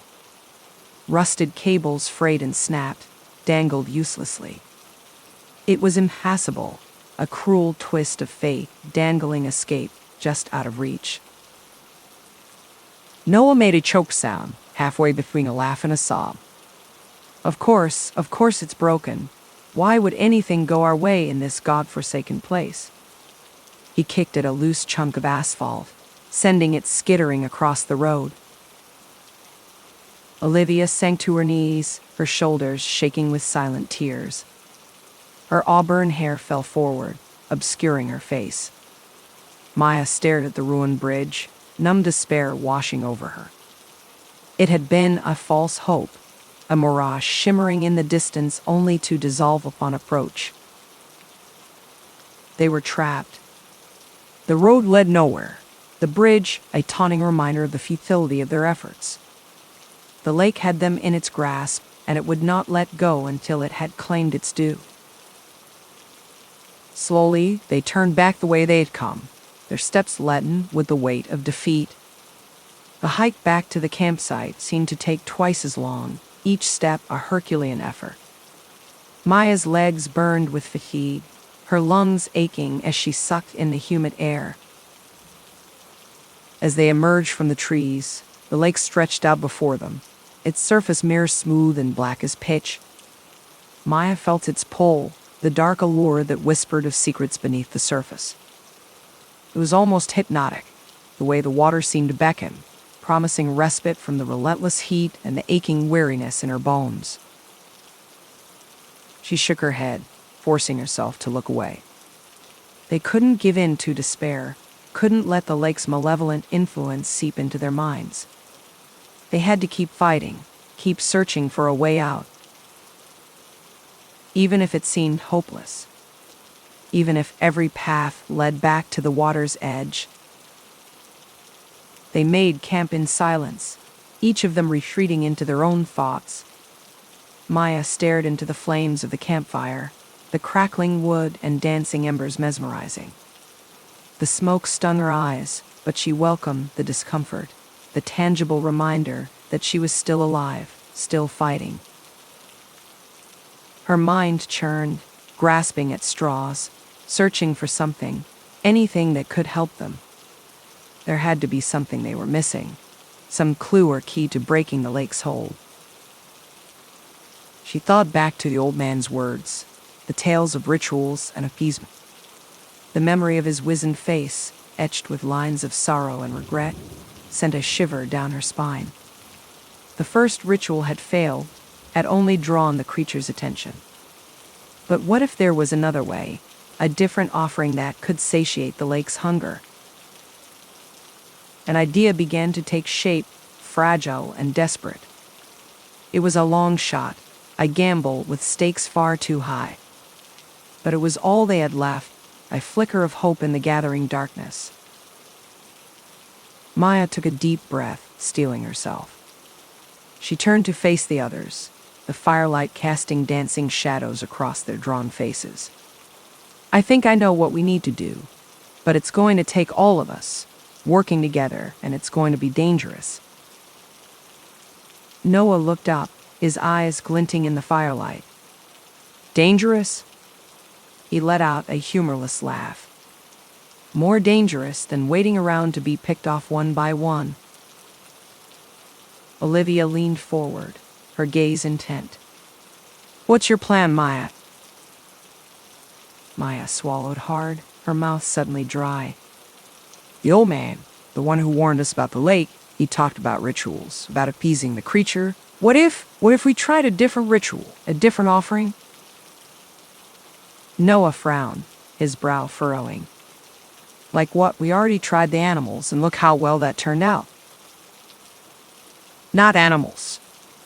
Maya's voice was barely above a whisper. Something more personal, something that matters to us. Olivia's eyes widened, understanding dawning on her face. You don't mean? Maya nodded, her heart pounding. I think we need to offer something of Jake's, something that was important to him, that held meaning. It's a long shot, but it's all we have left. Noah shook his head, his expression pain. I don't like it. It feels wrong, like we're desecrating his memory. We have to try, Olivia said, her voice steady. Jake would want us to do whatever it takes to survive, to make it out of here. Maya met their gazes, seeing the same fierce determination, the same refusal to surrender to the lake's dark embrace. Then it's settled. We'll go through Jake's things, find something that might work, and tonight we'll make the offering. For Jake, Olivia said softly. For Jake, Noah echoed, his voice rough with emotion. Maya nodded, the weight of their decision settling over her like a shroud. It was a desperate plan, a last-ditch effort to break free from the lake's grasp. But it was all they had, a flicker of hope in the gathering darkness. And as the sun began to set, painting the sky in shades of blood and fire, they prepared for the ritual that would determine their fate. The lake waited, its dark waters hungry for more than just their flesh and blood. It wanted their hope, their dreams, their very souls. But they would not go quietly into the abyss. They would fight, even if it meant sacrificing everything they held dear. For Jake and for each other, they would face the darkness head-on. And maybe, just maybe, they would find a way to banish the shadows and emerge into the light once more.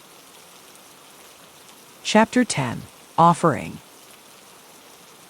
The plan was simple in concept, but fraught with peril in execution. They would recreate the ritual, but with a twist. Instead of an offering of herbs and salt, they would give the lake something more substantial.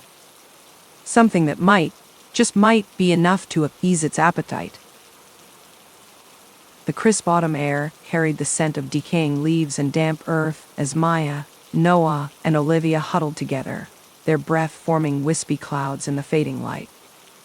Maya's voice was low and urgent, barely audible above the gentle lapping of the lake against the shore. We'll need bait, she said, her hazel eyes scanning the tree line for any sign of movement. something to lure the creature out, to draw its attention away from us. Noah stepped forward, his broad shoulders squared and his jaw set with determination. "I'll do it," he declared, his voice steady despite the flicker of fear in his blue eyes. "It's my turn to be the brave one." Maya's heart clenched, fear and gratitude warring in her chest. She reached out, her slender fingers brushing against Noah's arm, feeling the warmth of his skin through his flannel shirt. She knew the risk he was taking, the danger he was placing himself in. But she also knew that he needed this, needed to feel like he was doing something to fight back against the horror that had taken their friend. Olivia nodded, her auburn hair glinting in the golden light of the setting sun. She blinked back the unshed tears that shimmered in her green eyes, her voice thick with emotion. "I'll help prepare the offering. I found some old fishing line in one of the tackle boxes, and I think I can rig up a lure." They set to work, their movements quick and purposeful, fueled by a desperate hope and a grim determination. Noah's strong hands gathered branches and debris from the forest floor, his muscles straining as he constructed a makeshift raft that would carry the offering out onto the lake. The rough bark bit into his palms, leaving tiny scratches and splinters, but he barely noticed, his mind focused on the task at hand. Olivia's nimble fingers wove the fishing line into an intricate pattern, creating a glittering web that would dance on the water's surface. The thin filament cut into her skin, leaving angry red marks, but she persisted, her brow furrowed in concentration. The lure had to be perfect, had to be irresistible to the creature that lurked beneath the dark waters. Maya scoured the campsite, her keen eyes searching for anything that might serve as an offering. The granola bar she found in the bottom of her backpack was stale and crumbly, the wrapper faded and worn. The protein shake from Noah's stash was gritty and unappetizing, the expiration date long past. Even the rare piece of fresh fruit she discovered in Olivia's bag seemed woefully inadequate, its skin bruised and its flesh starting to soften. Each item felt like a paltry sacrifice in the face of the lake's ravenous hunger, but Maya gathered them all, hoping against hope that they would be enough. As the sun began to set, painting the sky in shades of orange and pink, they carried the raft down to the water's edge. The lake was still and silent, its surface like black glass, reflecting the dying light. Maya's heart hammered in her chest, fear and anticipation twisting her stomach into knots. The gentle breeze carried the scent of the forest, of pine and earth and decay, mingling with the sharp tang of the lake. Noah stood at the shore, his tall frame silhouetted against the darkening sky. His face was pale but determined, his blonde hair ruffled by the wind. He held the end of the fishing line, the other end tied securely to the raft. Maya and Olivia flanked him, their own hands clutching makeshift weapons, a heavy branch, a sharpened stick. The rough wood was cool and solid in their grip, a tangible reminder of the danger they faced. "Eddie?" Noah asked, his voice barely above a whisper, almost lost in the gentle rustling of the leaves. Maya nodded, her throat too tight to speak, her mouth dry with fear. Olivia squeezed her hand, her fingers warm and comforting, a silent gesture of support and solidarity. Noah took a deep breath, the cool air filling his lungs, steeling himself for what was to come. Then, with a determined set to his jaw, he began to wade out into the water. The raft bobbed on the surface, the offerings piled high up on it, a meager feast for an insatiable beast. He played out the line as he went, letting the raft drift further and further from shore, the fishing line cutting into his palms as he gripped it tightly. The water was cold, seeping through Noah's jeans and sending shivers up his spine. The lake bottom was soft, and silty beneath his feet, threatening to pull him down with each step. But he pressed on, his eyes locked on the raft, his heart pounding in his ears. Maya held her breath, her eyes locked on the dark shape of the raft. The seconds ticked by, each one an eternity, stretching out in an agonizing silence broken only by the gentle lapping of the water against the shore. The water remained still, undisturbed, a mirror reflecting the darkening sky. And then, a ripple.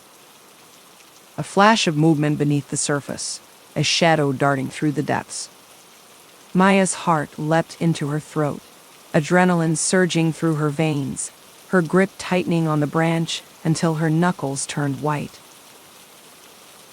The raft jerked, the offering scattering, tumbling into the dark water. Something was pulling at it from below, dragging it down into the depths, the fishing line snapping taut. Noah let out a shout, his arms straining as he tried to reel the line back in, his muscles burning with the effort. But it was too late. With a sickening lurch, the raft capsized, disappearing beneath the inky surface, swallowed whole by the hungry lake. The line snapped taut, then went slack, the end floating limply in the water, a mocking reminder of their failure.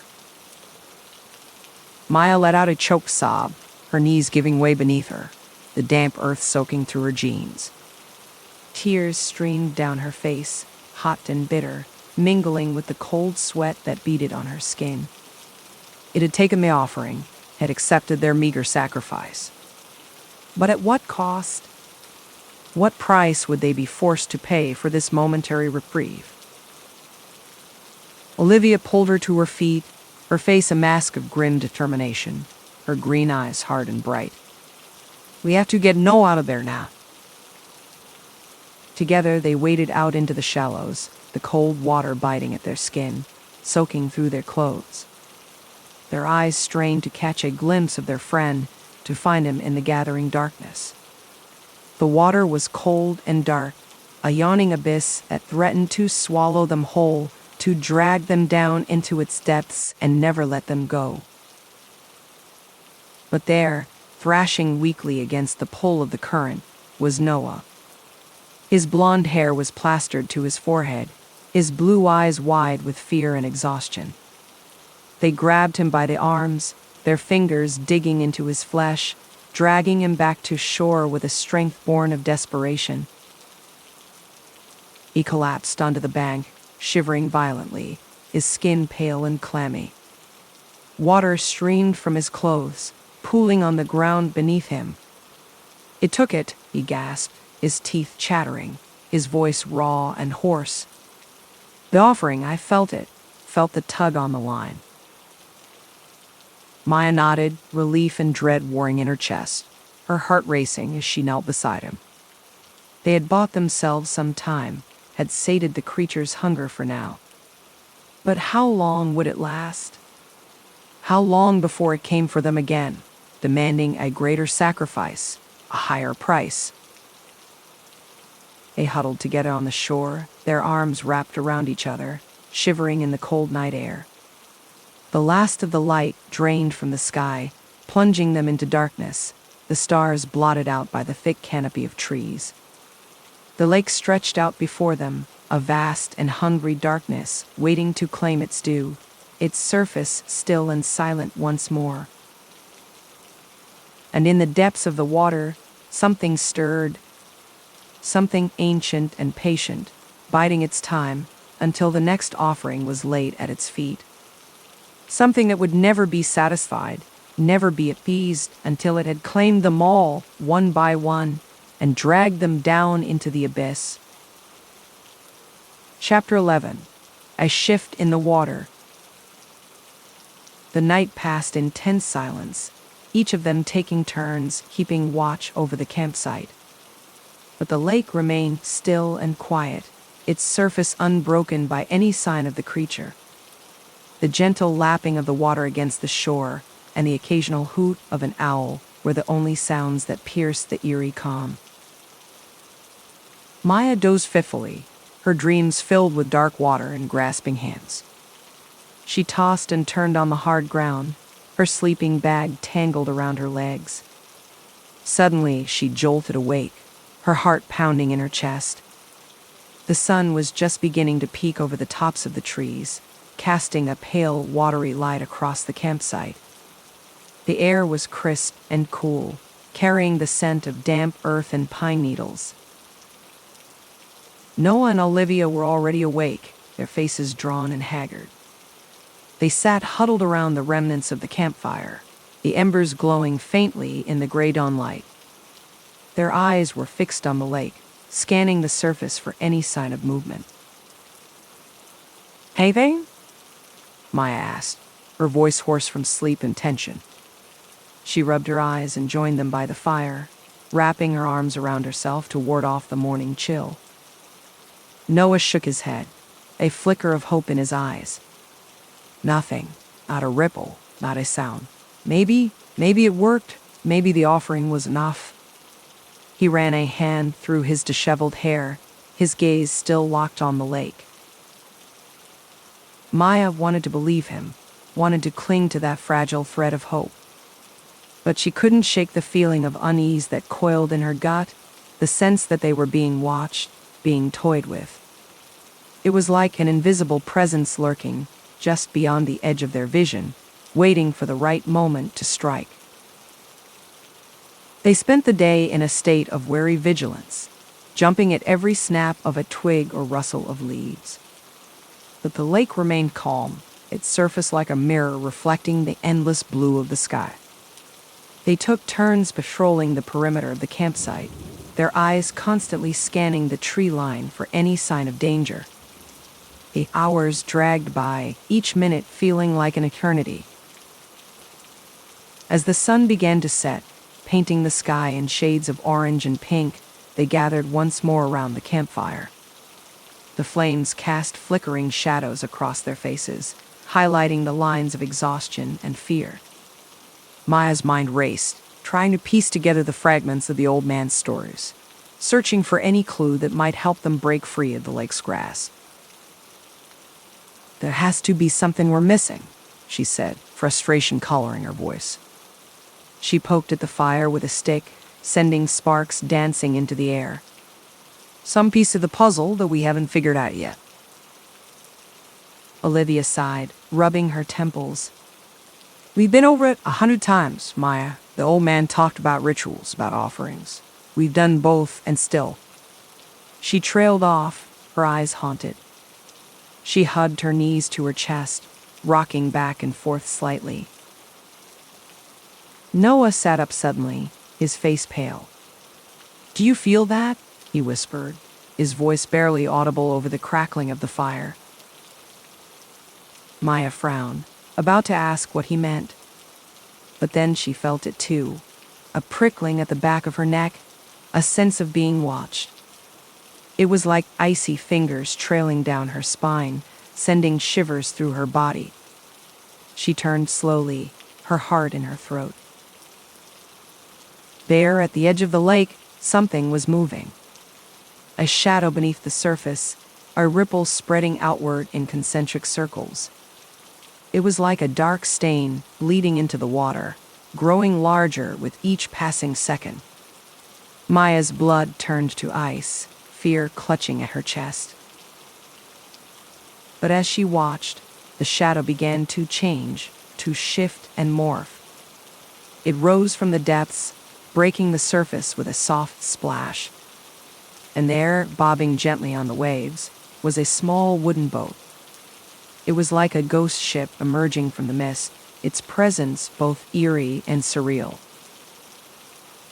Maya blinked, hardly daring to believe her eyes. The boat was old and weathered, its paint peeling and its boards warped. But it was intact, a miracle of wood and nails in the midst of the lake's dark embrace. It creaked and groaned as it rocked on the gentle swells, as if beckoning them to come closer. Olivia let out a soft gasp, her hand flying to her mouth. "Is that?" Her voice trembled, a mixture of hope and disbelief.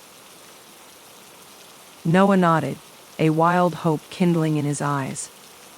It's a way out, a way off this god-forsaken lake. He scrambled to his feet, his movements sudden and jerky. Maya's mind raced, trying to make sense of it. Why would the creature, the guardian of the lake, suddenly offer them a means of escape? Was it a trick, a trap to lure them into a false sense of security? She chewed on her lower lip, her brow furrowed in thought. But what choice did they have? They couldn't stay here, couldn't continue to live in fear and desperation. The boat was a chance, a slim and fragile hope.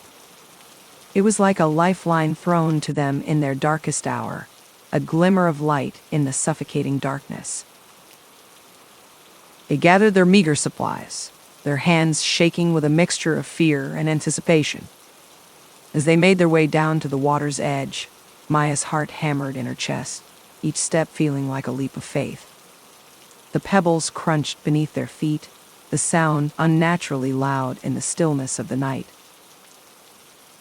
The boat rocked gently as they climbed aboard, the wood creaking beneath their feet. Noah took up the oars, his face set with grim determination. Olivia huddled in the stern, her eyes fixed on the distant shore. Her fingers gripped the edge of the boat, her knuckles white with tension. Maya sat in the bow, her gaze locked on the dark water ahead. She could feel the lake's presence all around them, a watchful, waiting force that seemed to pulse with a malevolent energy. It was like a living, breathing entity, its intentions inscrutable and its power unfathomable. As Noah began to row, the boat cutting through the glassy surface, Maya felt a flicker of something deep within her. A sense of purpose, of destiny. They were meant to be here, meant to face this darkness head-on. It was as if the lake had chosen them, had brought them together for this very moment. And whatever waited for them on the other side, whatever horrors or revelations lay ahead, they would face it together. A band of survivors, united by the unbreakable bonds of friendship and love. They had already been through so much, had already lost and suffered and endured. But they still had each other, and that was a strength that could not be broken. The lake may have taken Jake, may have tried to claim them all, but it would not break them. They would fight, and they would endure. No matter the cost. Maya looked at Noah and Olivia, saw the determination etched on their faces, and knew that they would not give up. They would keep going, keep searching for answers, until they finally found a way to break free of the lake's grasp. As the boat glided across the water, the shore growing closer with each stroke of the oars, Maya felt a sense of hope blossoming in her chest. It was a fragile thing, a tiny ember in the darkness. But it was there, a reminder that even in the bleakest of moments, there was always a chance for salvation. The night closed in around them, the stars twinkling overhead like distant beacons of light. And as they rode on, the lake's secrets waiting to be unraveled, Maya knew that they were on the cusp of something momentous. Something that would change their lives forever. Chapter 12. A warning. The boat glided through the water, the only sound the gentle splash of the oars and the soft creaking of the wood. Maya sat in the bow, her eyes straining to pierce the gathering darkness ahead.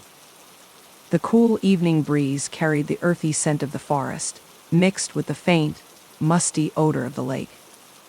The water rippled, its surface a dark mirror reflecting the fading light of the sky. As they drew closer to the far shore, a sense of unease began to grow in the pit of Maya's stomach. The trees loomed tall and foreboding, their branches reaching out over the water like grasping fingers. The leaves rustled, whispering secrets in a language only the forest could understand. Shadows danced between the trunks, writhing and twisting like restless specters. And there, jutting up from the undergrowth, was a rocky outcropping. It was jagged and black, its surface pitted and scarred. As they drew nearer, Maya's breath caught in her throat. The air around the outcropping seemed to throb with an unseen energy, a pulsing force that set her teeth on edge. The rock was covered in carvings, intricate patterns and symbols etched deep into the stone. They seemed to writhe and twist in the flickering light of the setting sun, a language of shadows and secrets. The lines and curves were too precise, too deliberate to be the work of nature. No, this was something else, something ancient and dark. "What is that?" Olivia whispered, her voice tight with fear. Her wide eyes reflected the eerie glow of the carvings, her hands gripping the sides of the boat until her knuckles turned white. Maya shook her head, unable to tear her gaze away. "I don't know, but it feels wrong, like a warning." The words tasted bitter on her tongue, a premonition of the horrors that lay ahead. Noah brought the boat in closer, his face pale and drawn. His jaw clenched as he navigated the rocky shallows, the muscles in his arms straining against the oars. As they reached the shore, he leapt out, his boots crunching on the pebbled beach. He pulled the boat up onto the rocky beach, his movements sharp and hurried. Maya and Olivia followed, their steps hesitant and unsure. They approached the outcropping slowly, their hearts pounding in their chests.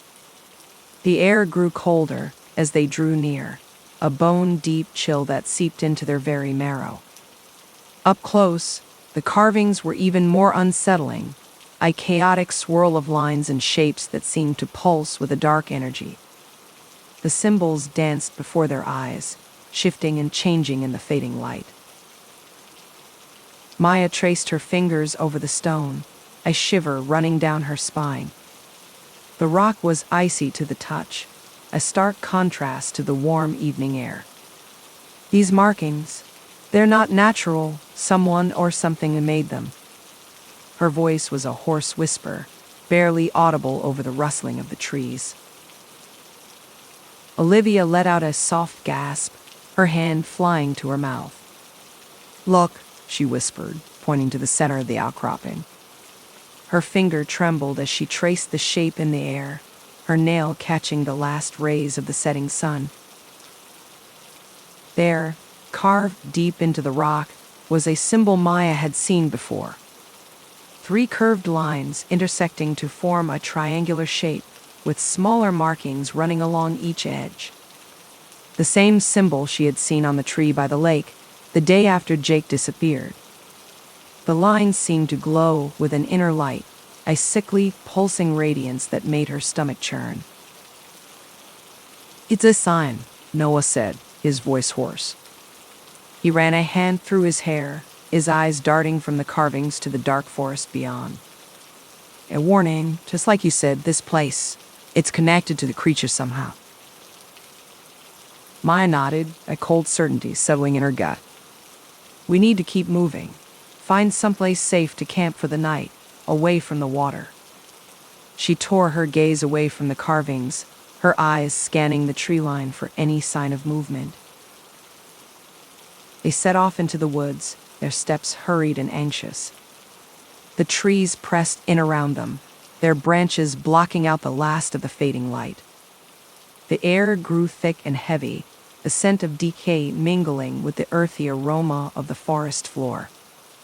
Maya's mind raced, trying to make sense of the carvings of the symbol that seemed to haunt their every step. As they pushed deeper into the forest, a sound began to reach their ears. A low, mournful keening that sent shivers down their spines. It was unlike anything they had ever heard before, a sound of pure anguish and despair. The wailing rose and fell, a twisted harmony that seemed to seep from the very earth itself. Maya's heart clenched, a terrible suspicion taking root in her mind. She quickened her pace, the others following close behind. The sound grew louder as they walked, a wailing cry that seemed to echo from the very trees themselves. The branches clawed at their clothes, their faces, as if trying to hold them back, to keep them from the horror that lay ahead. And then, up ahead, they saw it. A small clearing, ringed by towering oaks. The trees seemed to lean inward, their branches intertwined in a twisted canopy that blocked out the sky. And there, in the center of the clearing, was a sight that stopped them dead in their tracks. A makeshift altar of sorts, constructed from branches and vines. And atop it, a figure lay prone, wrapped in a shroud of moss and leaves. Maya's heart seized, a strangled cry tearing from her throat. She knew, with a terrible certainty, who lay upon that altar, who had been taken, claimed by the creature as its own. Jake. They approached slowly, their steps heavy with dread. The keening cry rose to a crescendo, a wail of mourning that seemed to shatter the very air around them. The clearing was unnaturally still, the only movement the swaying of the trees in the breeze. Maya reached out a trembling hand, her fingers brushing against the shroud. It was cold and damp, the moss slick beneath her touch. The shroud fell away, revealing the still, lifeless face of their friend. Jake's skin was pale and waxy, his dark hair matted against his forehead. His eyes were closed, his lips parted slightly as if in sleep. Olivia let out a choked sob, her knees giving way beneath her. She sank to the ground, her hands clutching at the earth, as if seeking some kind of anchor in the chaos. Noah caught her, his own face a mask of grief and horror. He held her close, his strong arms wrapped around her shaking form.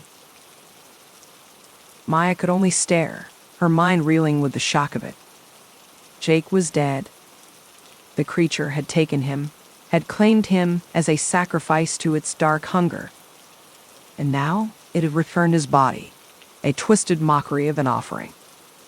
The altar was a message, a warning of the fate that awaited them all.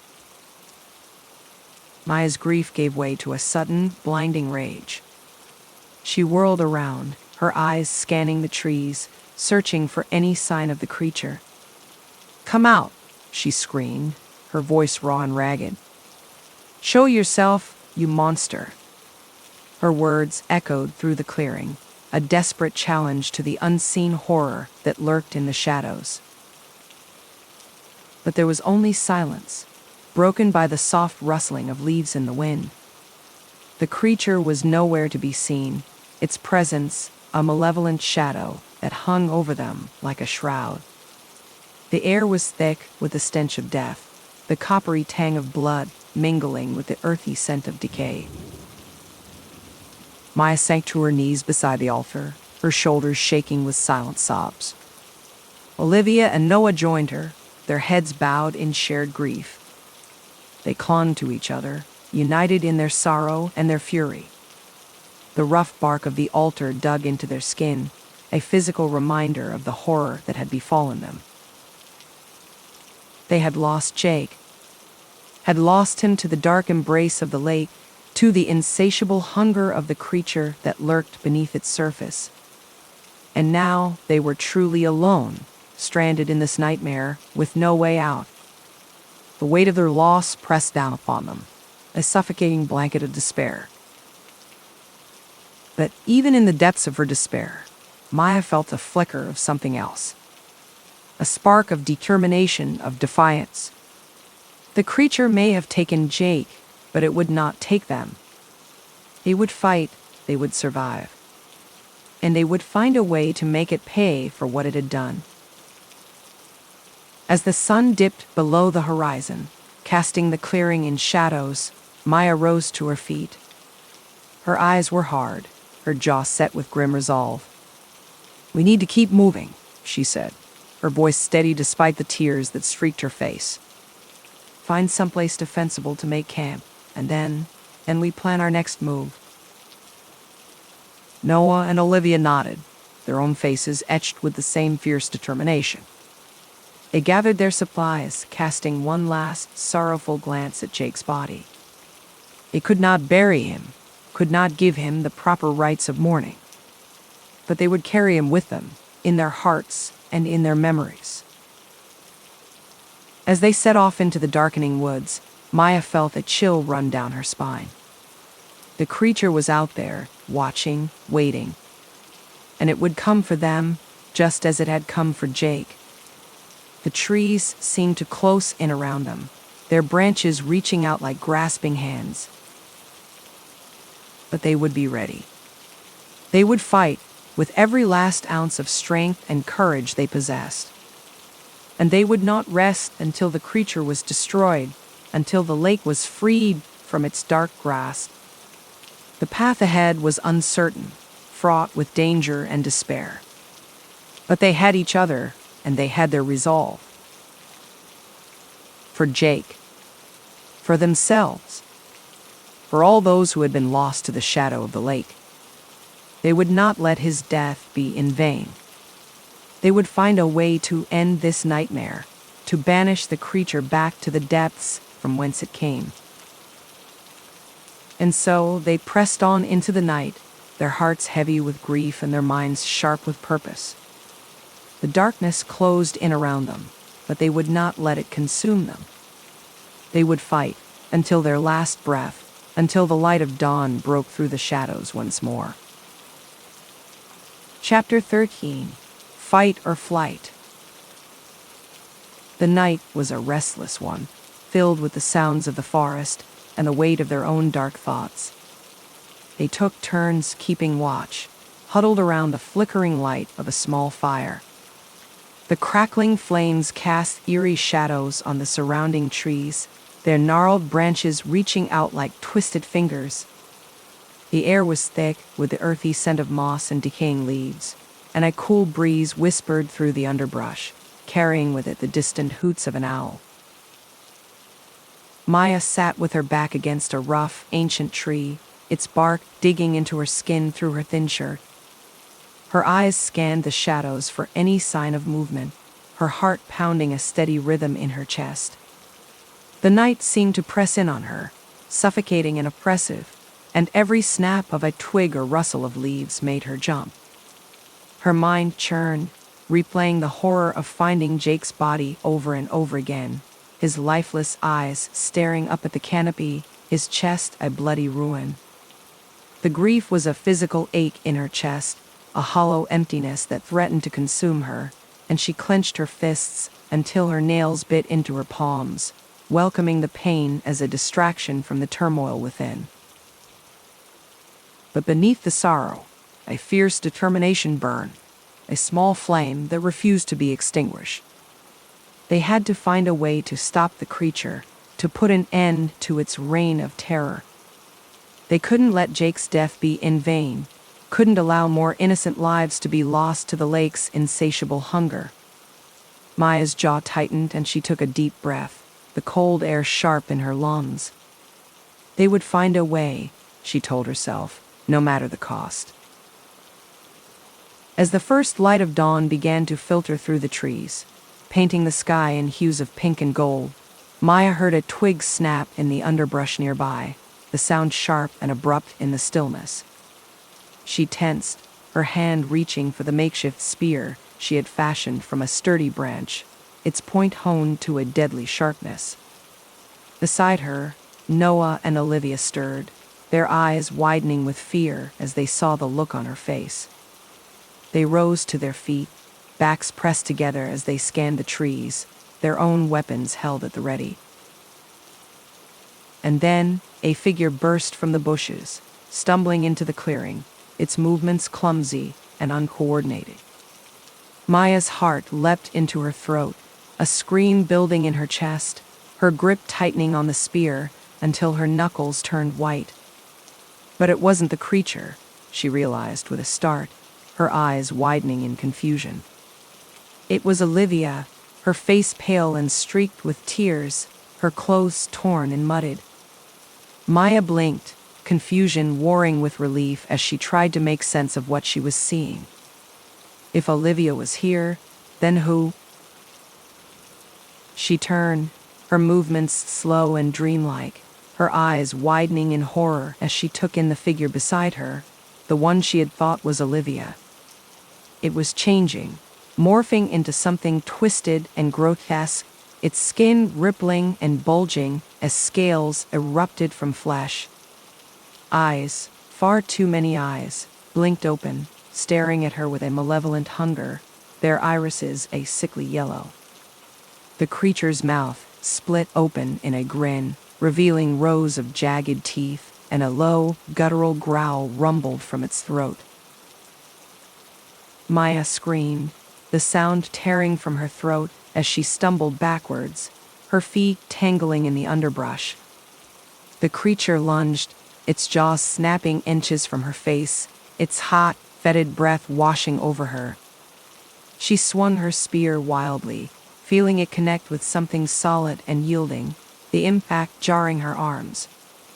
The creature hissed, its eyes blazing with fury, and it lashed out, its claws raking across Maya's arm, tearing through flesh and muscle.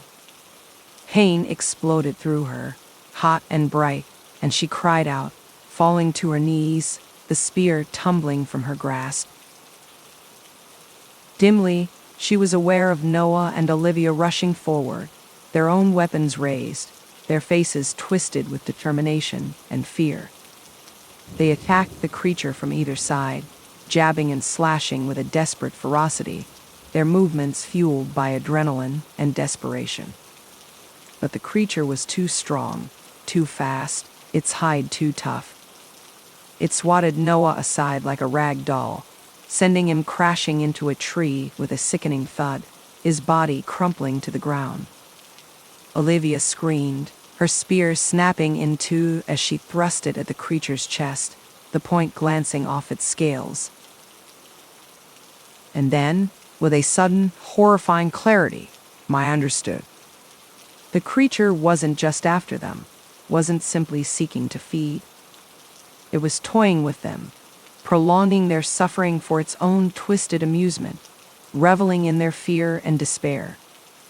She struggled to her feet, blood dripping from her arm, the pain a dull throb in the background of her mind. "Olivia, run," she screamed, her voice raw with panic, her eyes wide and pleading. "Get help. Find someone, anyone." Olivia hesitated, her eyes darting between Maya and Noah, her face a mask of anguish. But then, with a last, desperate look, she turned and fled, disappearing into the trees, her footsteps fading into the distance. The creature let out a roar of fury, its head swiveling to follow Olivia's retreat, its muscles bunching beneath its scales. Maya seized the moment of distraction, lunging forward with her spear, aiming for the creature's eyes, those horrible, malevolent orbs. She thrust with all her strength, a scream of rage and desperation tearing from her throat. The spear sank deep, black ichor spurting from the wound, the creature's scales parting like rotten fruit. The creature shrieked, thrashing in agony, its tail lashing back and forth, its claws scrabbling at the ground. Maya wrenched the spear free, the point dripping with foul-smelling blood, and stabbed again and again, her arms burning with the effort. The creature's movements slowed, its cries fading to wet, rattling gasps, until finally, with a last shudder, it fell still, its eyes glazing over in death. Maya staggered back, her chest heaving with exertion and adrenaline, her heart pounding in her ears. She turned to Noah, who lay crumpled at the base of the tree, his face pale and still. "Noah!" she croaked, stumbling to his side, her legs trembling beneath her. She cradled his head in her lap, tears streaming down her face, mingling with the blood and dirt. "Noah, please, wake up." But Noah's eyes remained closed, his breathing shallow and labored, his pulse weak beneath her fingers. Maya's heart seized with a terrible fear, a cold knot of dread settling in her stomach. She couldn't lose him too, not after everything they had been through, not after all the sacrifices they had made. Olivia burst back into the clearing, her face streaked with sweat and tears, her hair tangled and matted. "I couldn't find anyone," she gasped, her voice breaking, her shoulders heaving with sobs. "There's no one out there, no help coming." Maya looked up at her, a grim determination settling over her, a cold fire burning in her eyes. "Then we'll have to save ourselves," she said, her voice steady despite the tremor in her hands. "We'll have to find a way to stop this thing, once and for all." Olivia nodded, a fierce light kindling in her eyes, her jaw set with resolve. She knelt beside Noah, checking his pulse with shaking fingers, her brow furrowed with concentration. "He's alive," she said, relief flooding her voice, her shoulders sagging. "We need to get him somewhere safe, somewhere we can defend." Maya rose to her feet, her gaze sweeping the clearing, taking in the twisted mass of the creature's body, the black blood staining the ground. Even in death, it exuded a sense of malevolent power, a dark energy that made her skin crawl, her hair stand on end. She knew, with a cold certainty, that this was only the beginning, that the creature was but a symptom of a greater evil. The lake's hunger remained, a yawning void that would never be sated, and it would send more monsters, more horrors to claim them, to drag them down into its depths. They had to find a way to break its hold, to sever the ties that bound the creature to this place, to banish the darkness that lurked beneath the surface. And they had to do it soon, before the lake claimed any more innocent lives, before it consumed them all. Maya turned to Olivia, a plan forming in her mind, a desperate gamble that might be their only chance. "We need to trap it," she said, her voice low and urgent, her eyes glinting with a feverish intensity. "Lure the next creature out of the water and trap it on land, where we have a fighting chance. And then we end this, once and for all." Olivia's eyes widened, her mouth opening as if to protest, but then she nodded, a grim smile tugging at the corners of her mouth. "Let's do it," she said, her voice steady and strong, her hand reaching out to clasp Maya's. "For Jake, for everyone."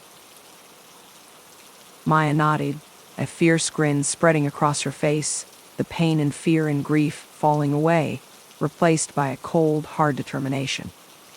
They would fight, she knew, with every ounce of strength and courage they possessed. They would fight for their lives, for their friends, for the chance to see another sunrise. And they would win, no matter the cost. Together, they lifted Noah's unconscious form, carrying him deeper into the forest, away from the lake and its horrors.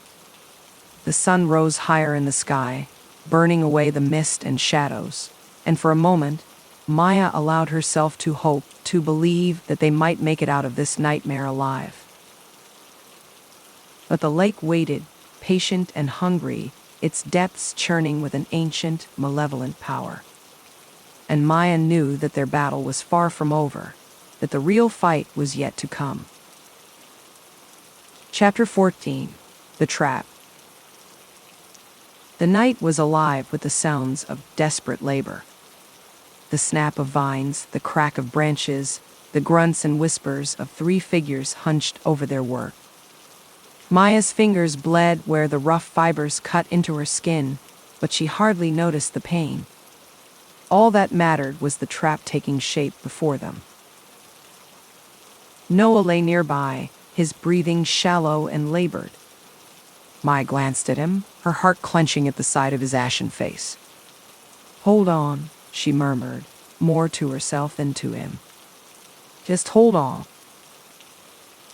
Olivia knelt beside him, gently dabbing at his wounds with a scrap of cloth torn from her shirt. Her hands trembled, but her touch was gentle, soothing. "He's strong," she whispered, meeting Maya's gaze. "He'll make it. Maya nodded, not trusting herself to speak. She turned back to the trap, focusing on the task at hand. Weave, twist, knot.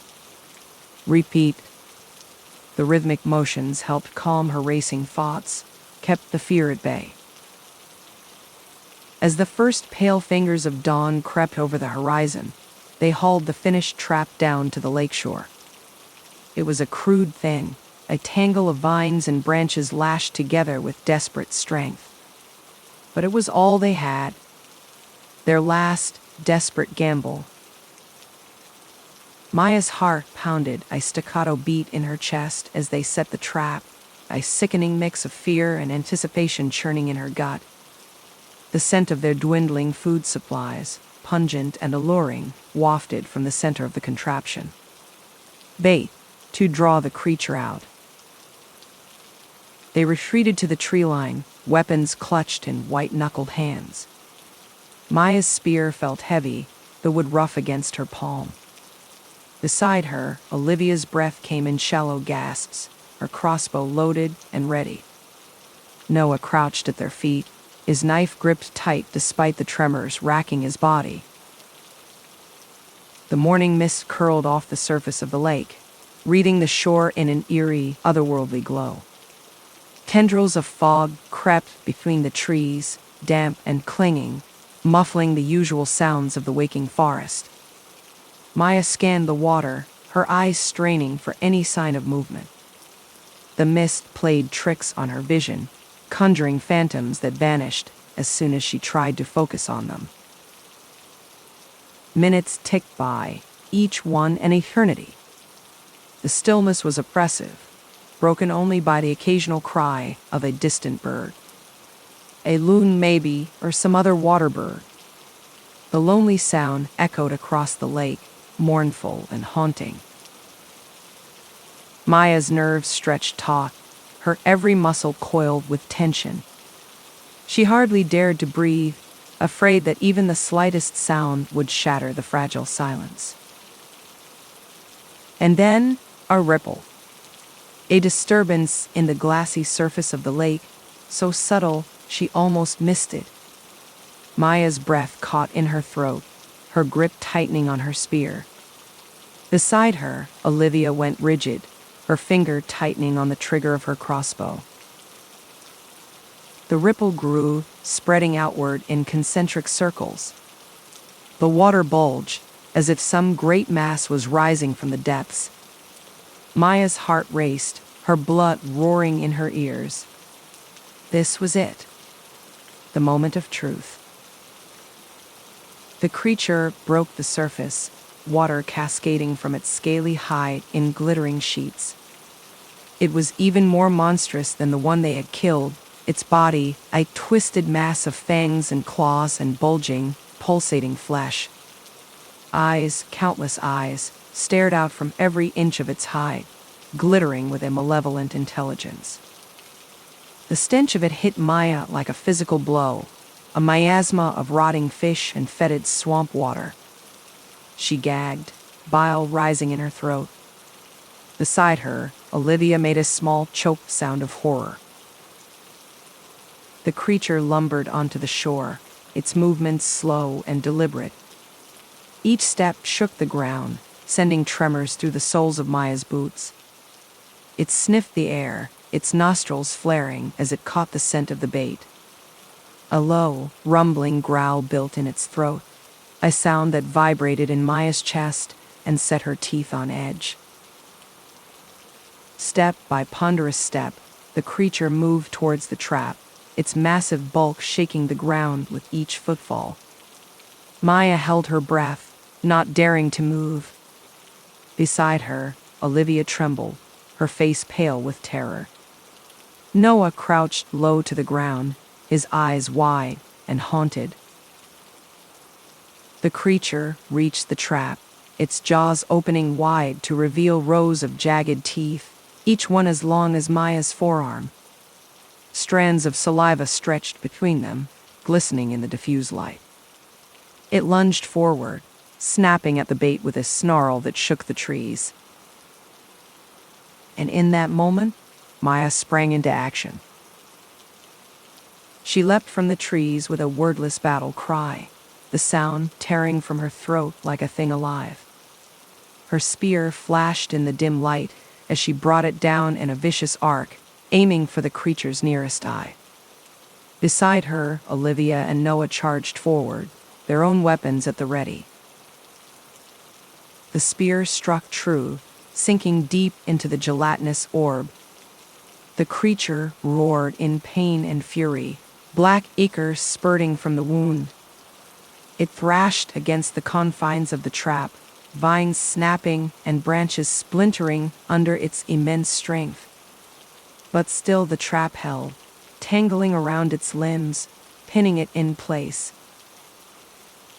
Maya yanked her spear free, ichor splattering her face and arms in burning droplets. The stench of it filled her nostrils, acrid and overwhelming. She struck again and again, aiming for the eyes, the gaping maw, any vulnerable spot she could reach. Olivia's crossbow twanged, bolt after bolt burying itself in the creature's hide. Noah darted in low, his knife flashing as he hamstrung the beast, severing tendons with surgical precision. The creature's cries grew weaker, its struggles more feeble. Black blood poured from a dozen wounds, staining the sand and frothing in the shallows. And then, with a final shuddering gasp, it fell still. Maya staggered back, her chest heaving with exertion. She was drenched in sweat and ichor, her hair plastered to her head in lank strands. She looked to Olivia and Noah, seeing her own exhaustion and relief mirrored on their faces. They had done it. Against all odds, they had trapped the creature, had ended its reign of terror. But even as the thought formed, a sickening realization dawned. The creature's body was already dissolving, its flesh sloughing away in gray, putrid sheets. In moments there was nothing left but a puddle of foul-smelling ichor, staining the sand like an oil slick. And from the depths of the lake, a new sound arose. A keening wail, a cry of rage and hunger that seemed to emanate from the very water itself. The surface of the lake began to churn, frothing and boiling like a witch's cauldron. Great bubbles rose to the surface and burst, releasing gouts of noxious gas that made Maya's eyes water and her throat burn. And then, rising from the depths like a nightmare-made flesh, came a shape out of darkest legend. A behemoth, a leviathan of scales and teeth and burning, malevolent eyes. It was the true form of the creature, the guardian of the lake in all its terrible glory. Maya felt a scream building in her throat, a primal animal sound of pure terror. She stumbled backwards, her legs trembling beneath her.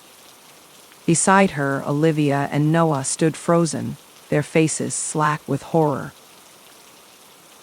The creature surged forward, its massive bulk sending waves crashing against the shore. The ground shook with its approach, the very air vibrating with its power. It opened its jaws, revealing a maw large enough to swallow them all whole. Row upon row of teeth glinted in the mist, each one like a jagged blade in the light. Maya's mind scrambled for options, for some way to escape this horror. But there was nowhere to run, nowhere to hide. The creature loomed over them, a shadow blotting out the sky. In that moment, Maya knew with cold, sinking certainty that it was over. That they were going to die. But even as the thought formed, a figure burst from the tree line. A silhouette Maya recognized instantly, one she had thought she would never see again. Jake. He was a wraith, a specter of the man he had once been. His clothes hung in tatters from his gaunt frame, his skin stretched tight over jutting bones.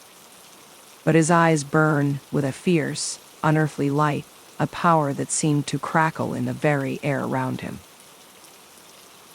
He strode forward, placing himself between the creature and his friends. His steps were sure, his bearing regal despite his haggard appearance. And as he approached, the creature hesitated, drawing back as if in recognition. "Jake," Maya breathed, hardly daring to believe her eyes. "How?" But Jake didn't answer. His focus was entirely on the creature, his gaze locked with its own. He raised his hands, palms out in a gesture of command.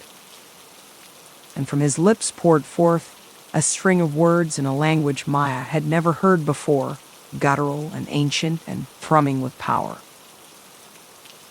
The words seemed to hang in the air, visible almost as ripples of force. They struck the creature like physical blows, making it shudder and writhe. It thrashed and twisted, its cries rising to a fever pitch. But still Jake chanted, his voice rising, the strange words pouring from him in an endless torrent. And then, with a final, agonized wail, the creature began to sink back into the depths. Its body seemed to collapse in on itself, folding and compressing as if under immense pressure. It shrank and dwindled until all that remained was a swirling vortex of water, sucking and churning like a giant drain. Jake's chant reached a crescendo, the words ringing out across the lake. And then, with a sound like a sigh, the vortex collapsed, leaving the surface of the lake smooth and glassy once more. Silence fell, broken only by the harsh rasp of Maya's breathing. She stared at the spot where the creature had been, hardly daring to believe it was really gone. Beside her, Olivia and Noah stood in stunned silence, their faces slack with shock. Jake turned to face them, his expression unreadable. For a long moment, he simply stared, as if seeing them for the first time. His eyes were ancient, filled with a weariness that went beyond mere exhaustion. And then, slowly, he smiled. A small, sad smile that didn't quite reach his eyes. "It's over," he said, his voice hoarse and strained. "The creature is gone. The lake is free." Maya's knees gave way beneath her, relief and exhaustion crashing over her in waves. She sank to the ground, tears streaming down her face. Sobs racked her body, great, heaving gasps that tore at her lungs. It was over. The nightmare was finally over. But even as the thought formed, Maya knew that it wasn't true. Not really. Jake was alive, but he was changed, transformed by his time in the creature's grasp. And the scars they all bore, both physical and mental, would stay with them forever. As the sun rose over the lake, casting its waters in a soft, golden glow, Maya knew that nothing would ever be the same. They had stared into the face of true darkness, had fought and bled and nearly died. But they had survived. Against all odds, they had beaten back the shadow of the lake. And that, Maya thought, was a victory worth celebrating. Even if the price had been almost too high to bear. Chapter 15, The Watcher. In the days that followed, an eerie calm settled over the lake. The air, once thick with a malevolent presence that clung to their skin like oil, was now still and quiet. Too quiet. The gentle lap of water against the shore and the occasional cry of a loon were the only sounds that broke the unnatural silence. They made camp on the rocky beach, the rough sand digging into their skin as they tended to their wounds. The coppery scent of blood mixed with the crisp, piney aroma of the forest. Maya watched as Jake sat apart from the others, his back against a gnarled tree stump. He stared out at the water, his eyes distant and haunted, seeing horrors only he had witnessed. Maya's heart ached for him. She longed to go to him, to wrap her arms around his strong frame and absorb some of his pain. But something held her back. A wall had gone up, as if the creature's icy grip still held him captive. Noah, always so full of energy and life, now startled at the slightest sound. A twig snapping under Olivia's boot, the hoot of an owl in the night, each noise made him flinch, as if struck. In the dark hours, Maya would wake to his screams. She and Olivia would hold him as he thrashed, murmuring soothing words until the nightmare released him. Olivia, ever the pragmatist, threw herself into the necessary tasks of survival. Her nimble fingers wove fishing nets and fashioned shelter from branches and leaves. But Maya noticed the tremble in her hands, the way her eyes would sometimes glaze over before blinking rapidly back to the present. They were all fractured, Maya realized. The creatures had left their mark, a barbed root of trauma and fear that dug deep. They might leave this place, but it would never leave them.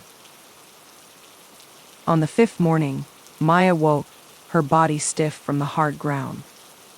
Mist curled off the lake, pale fingers that crept along the pebbled shore before being swallowed by the climbing sun.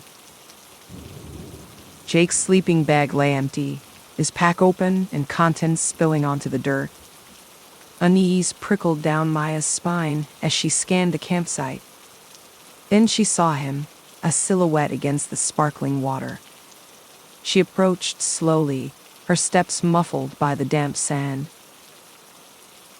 "Jake?"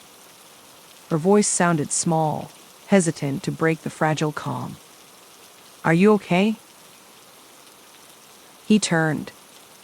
In the golden light, his face was gaunt, the shadows under his eyes like bruises. "It called to me again." The words were flat, emotionless. "Last night, as I slept, the voice of the lake." Maya's stomach turned to lead. She remembered his screams, the chilling language spilling from his lips. The price he had paid to save them all. "What did it say?" she whispered. Jake was quiet for a long moment. The breeze picked up, carrying the earthy scent of moss and damp bark. "Not words," he said finally. "Impressions, like it's trying to tell me something, trying to show me." He trailed off, his gaze unfocused.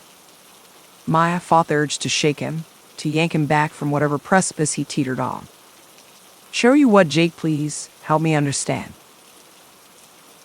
Frustration flickered across his face, his brows drawing together. "I don't know."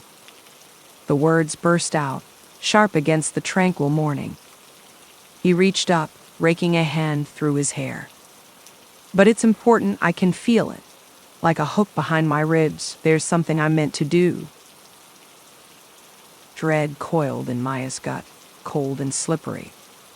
She thought of the creature's leering face, the triumphant malice in its eyes as it pulled Jake beneath the black water. What if it's a trick? She forced the question past the tightness in her throat. What if it's trying to lure you back? Jake recoiled as if she had slapped him. Anger sparked in his eyes, bright and feverish against his pale skin. "It's not a trick, the lake, it's not what we thought. It doesn't want to hurt us, not anymore." He turned back to the water. The line of his shoulders was rigid beneath his worn flannel. Maya's chest ached with helplessness, with the desperate need to shield him from whatever haunted his mind. But how could she protect him from an enemy she couldn't see or fight? The days crept by. Jake grew increasingly withdrawn, lost in a world only he could perceive. He would sit for hours at the water's edge, his lips moving in whispered conversations with people or things only he could hear. Maya and the others watched him, worry carving new lines into their young faces. They went through the motions of their new, fragile existence. Gathering firewood, tending the smoldering campfire, setting snares for small game. But a shadow hung over them, an unspoken knowledge that their peace, paid for in blood and sanity, was as thin as a soap bubble. Then, on a day when the sun hung low and swollen in the sky, it happened again. Maya found Jake in his usual spot, legs folded beneath him and fingers slack on his knees. His eyes were closed, his face smooth and untroubled as a child's. "Jake," Maya called, her voice cracking. She took a halting step forward. The sand was cold between her toes, still damp with the retreating tide. The lake rippled, then bulged. And then it came, rising from the depths like a nightmare made flesh. It was the creature, but not as it had been. Its hide flickered from scales to liquid shadow to writhing tentacles, never settling on a single form. In the center of the mass pulsed a sickly green light, beating in time to an unseen heart. "Now." The word felt torn from Maya's very soul. She stumbled forward, arm outstretched, fingers grasping at empty air. But Jake was beyond her reach. His eyes snapped open, fixing on the unholy light. He lurched to his feet, movements jerky and unnatural, as if he were a marionette dancing to a deranged master's tune. He took one step, then another. The orb brightened, pulsing faster. Jake's back arched, his mouth falling open in a silent scream. Then the light flared, searing Maya's eyes. She flung a hand up to shield her face. And when the spots cleared, Jake was gone. The creature undulated, its form rippling with obscene satisfaction. Then, between one breath and the next, it melted back into the water without a sound. "No." Maya fell to her knees, the anguished cry scraping her throat raw. Olivia and Noah appeared at her side, their questions lost in the roaring static filling her ears. She had lost him again. Let him be taken by the dark hunger that festered in this place. Despair wrapped around her, dragging her down like sodden clothes. She knelt there, fear and sorrow and helpless fury crashing through her. When her tears were spent, Maya raised her blurred eyes to the lake. It lay placid once more, the sun scattering diamonds across its surface. Beautiful and merciless. She had glimpsed the rot at its core, the malevolence lurking in its depths. And it had taken the boy she loved. But it would not keep him. She would not allow it. Maya pushed herself up, legs trembling. Olivia's hand on her shoulder steadied her. Noah's eyes shone with shared grief and determination. "We'll get him back," Olivia said. "A vow. A prophecy. Whatever it takes." Maya nodded. She turned her back on the lake, but she could feel its presence. Patient. Watchful. She had thought their battle won. She saw now it had barely begun. Jake was the key to whatever plan the creature had woven. And she would do whatever she must to unravel it. To free Jake from the lake's clutches, and all of them from its shadow. The sun sank below the trees, staining the sky crimson and gold. The color of blood and fire. Maya welcoming the coming night and the battle it heralded. She had made her choice. It was time to fight. Chapter 16. The Confrontation. In the days that followed Jake's disappearance, a grim resolve settled over the remaining friends like a suffocating blanket. The once lively campsite now lay eerily silent, save for the mournful whisper of the wind through the pines. They knew they couldn't leave this place, couldn't abandon Jake to whatever cruel fate the lake had in store for him. Maya took charge, her grief hardening into a steely determination that glinted in her emerald eyes. She pored over the scattered notes and sketches Jake had left behind, her slender fingers tracing the cryptic symbols and enigmatic drawings, searching for any clue to the creature's nature, to the strange power that had taken hold of him. The musty scent of old paper and ink filled her nostrils as she worked, a bitter reminder of the knowledge they so desperately needed. Olivia and Noah rallied around her, their own pain and fear channeled into a shared sense of purpose. They fortified the camp with grim efficiency, stockpiling weapons and supplies, preparing for whatever battles lay ahead. The sharp tang of metal and the acrid smell of gunpowder hung heavy in the air, a testament to their resolve. And all the while, the lake watched, silent and indolent, its dark waters hiding secrets they could only guess at.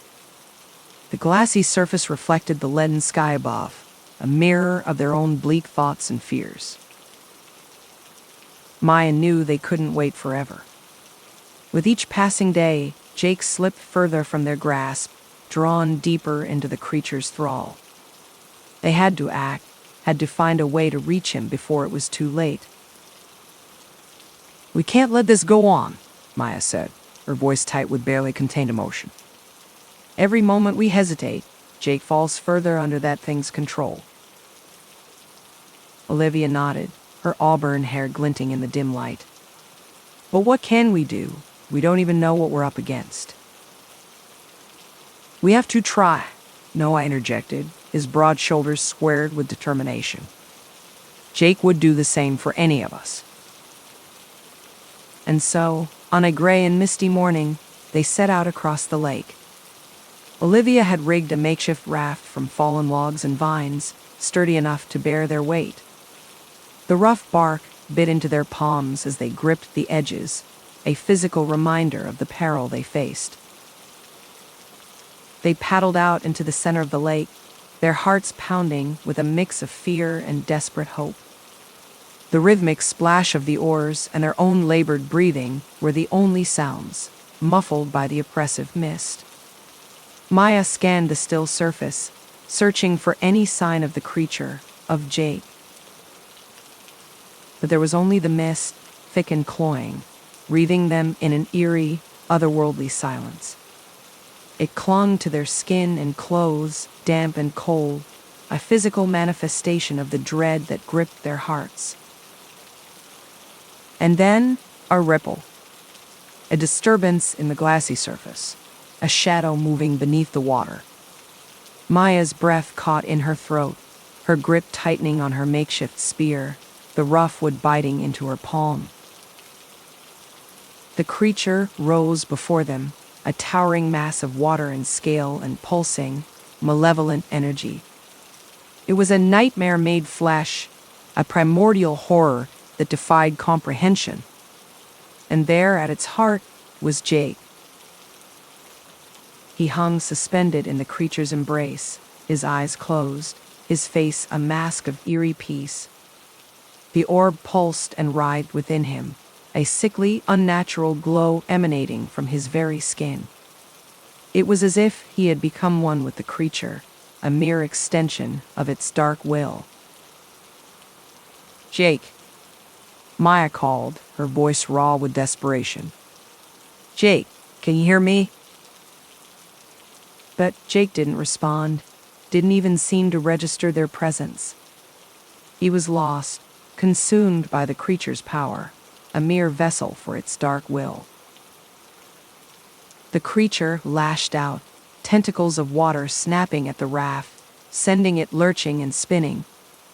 The icy water splashed over them, stealing the breath from their lungs. Noah cried out, nearly losing his balance. Olivia gripped the edge of the raft, her knuckles white with strain. Maya stood fast, her spear raised, her eyes locked on Jake's still form. She knew she had only one chance, one moment to reach him. One shot to save the boy she loved from a fate worse than death. She drew back her arm, taking aim at the glowing orb at the creature's heart. And then, with a wordless cry of rage and anguish, she let the spear fly. Time seemed to slow, the moments stretching out into an eternity. The spear arced through the air, a glint of metal in the misty light. Maya's heart pounded in her ears, each beat a lifetime of hope and fear. And then impact. The orb shattered, exploding in a burst of blinding, searing energy. The creature convulsed, a sound like 1,000 screams tearing from its monstrous throat. The air crackled with electricity, the smell of ozone sharp and acrid. And Jake fell, plummeting towards the dark water below. Maya lunged forward, heedless of the danger, of the creature thrashing and writhing above her. She hit the water with a splash, the icy cold stealing the breath from her lungs. But Maya didn't stop, didn't slow. She reached for Jake, her fingers closing around his wrist, pulling him towards her with a strength born of desperation. They broke the surface together, gasping and sputtering. The creature loomed above them, its form dissolving, melting back into the depths from whence it came. The water churned and frothed, a maelstrom of dark energy and primal rage. And then silence. The lake was still once more, the mist rolling back to reveal a sky of pale, watery blue. The sun broke through the clouds, casting a golden glow over the placid surface. Maya clung to Jake, her tears mingling with the lake water on her cheeks. He was breathing, his pulse weak but steady beneath her fingers. She could feel the warmth of his skin, the solid reality of him in her arms. "Jake," she whispered, brushing the hair from his face with a trembling hand. "Jake, come back to me." For a long, heart-stopping moment, there was nothing. No response, no flicker of life in his still features. Maya's heart clenched, a sob rising in her throat. And then a cough. A shudder running through his body, his eyes fluttering open. He looked up at her, confusion and wonder dawning on his face. "Maya," he croaked, his voice hoarse and strained. What happened?" Maya let out a sob, pulling him close. "It's over," she said, her words muffled against his chest. "It's over, Jake, you're safe now." They clung to each other, there in the center of the lake, as the sunlight broke through the dissipating mist. Olivia and Noah paddled the raft towards them, their faces alight with relief and joy. They had done it. They had faced the shadow of the lake, had fought against the darkest of foes. And they had won. But even as they embraced, even as they laughed and cried and marveled at their near miraculous victory, Maya couldn't shake the feeling that this was only the beginning. The lake had held Jake in its grasp, had shown him things he still couldn't fully explain. And though the creature was gone, vanquished by Maya's bravery and determination, she knew that its legacy would linger. There was a darkness in Jake's eyes, a haunted look that spoke of horrors unimaginable. There would be other battles to fight, other secrets to uncover. The shadow of the lake had left its mark on all of them, a stain that could never fully be washed clean. They could feel it in their bones, a chill that had nothing to do with the icy water. But they would face it together, united by the bonds of friendship and love that had seen them through this darkest of trials. They were survivors, warriors of the light against the encroaching darkness. And though the road ahead was uncertain, though the ghosts of the past still haunted their steps, Maya knew that they would never stop fighting. Never stop seeking the truth, no matter how painful or terrifying it might be. for that, in the end, was the only way to honor the sacrifices they had made. The only way to ensure that the shadow of the lake would never claim another innocent soul. They owed it to themselves, to each other, to the world itself. And so, as they made their way back to shore, battered and bruised but unbroken, Maya felt a flicker of hope kindle in her chest. A hope for a future beyond the darkness, a world where the light could shine undiminished. It was a hope worth fighting for, and fight they would until their last breath and beyond. They would cling to each other, draw strength from their unbreakable bonds, and face whatever challenges lay ahead with unwavering courage. For the shadow of the lake had no power over them now. They were the masters of their own fate, the forgers of their own destiny. And in the light of their love and loyalty, even the darkest of shadows would ultimately yield. And they would not rest until the darkness was banished, once and for all. Until the world was safe, and the memory of their fight against the lake's horrors was nothing more than a story told around a campfire, a cautionary tale of bravery in the face of unimaginable odds. For they were the heroes of their own story, the authors of their own legend. And in the end, that was all that mattered. Chapter 17: Sacrifice and Escape. The old wooden oars creaked and splashed against the dark water, the only sound breaking the heavy silence that hung over the lake. Maya sat beside Jake in the weathered raft, her arm draped around his shoulders, feeling the shaky rise and fall of his chest with each ragged breath. His skin was clammy and pale in the fading light, his hair matted with sweat and lake water. But he was alive, the faint thrum of his pulse beneath her fingers, a stubborn reminder of his strength, his will to survive. As they neared the shore, the pungent smell of moss and damp earth filled Maya's nostrils, the chill of the mist clinging to her skin. Olivia and Noah strained against the oars, their faces flushed with exhaustion, their eyes bright with desperate hope. The fiery hues of the sunset painted the underside of the clouds, a jarring contrast to the gloom that permeated the woods. The raft scraped against the rocky bank and Noah leaped out, splashing through the shallows to pull the vessel ashore. Maya clambered out and reached for Jake, gripping his arm and hauling him to his feet. He swayed unsteadily, his legs threatening to buckle. "Easy," Maya murmured, pulling his arm across her shoulders. "I've got you." Jake leaned into her, his breath hot against her cheek. "Maya." He shook his head as if trying to clear the fog from his mind. The creature... A shudder rippled through Maya at the mention of the eldritch horror that had ensnared Jake, had nearly claimed his mind and soul. "It's gone," she said fiercely. "We destroyed the orb. It can't hurt you anymore." But even as the words left her lips, a flicker of doubt stirred in her heart. Jake's eyes drifted out across the black mirror of the lake, distant and haunted. "No," he rasped. "It's not over. The orb was just a tool, a conduit.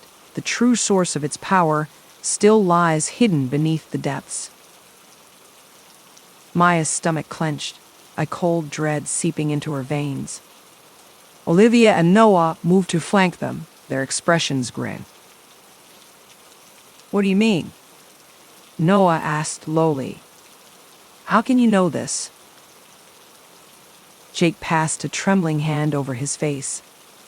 "When it had me down there in that place," he swallowed, his throat bobbing.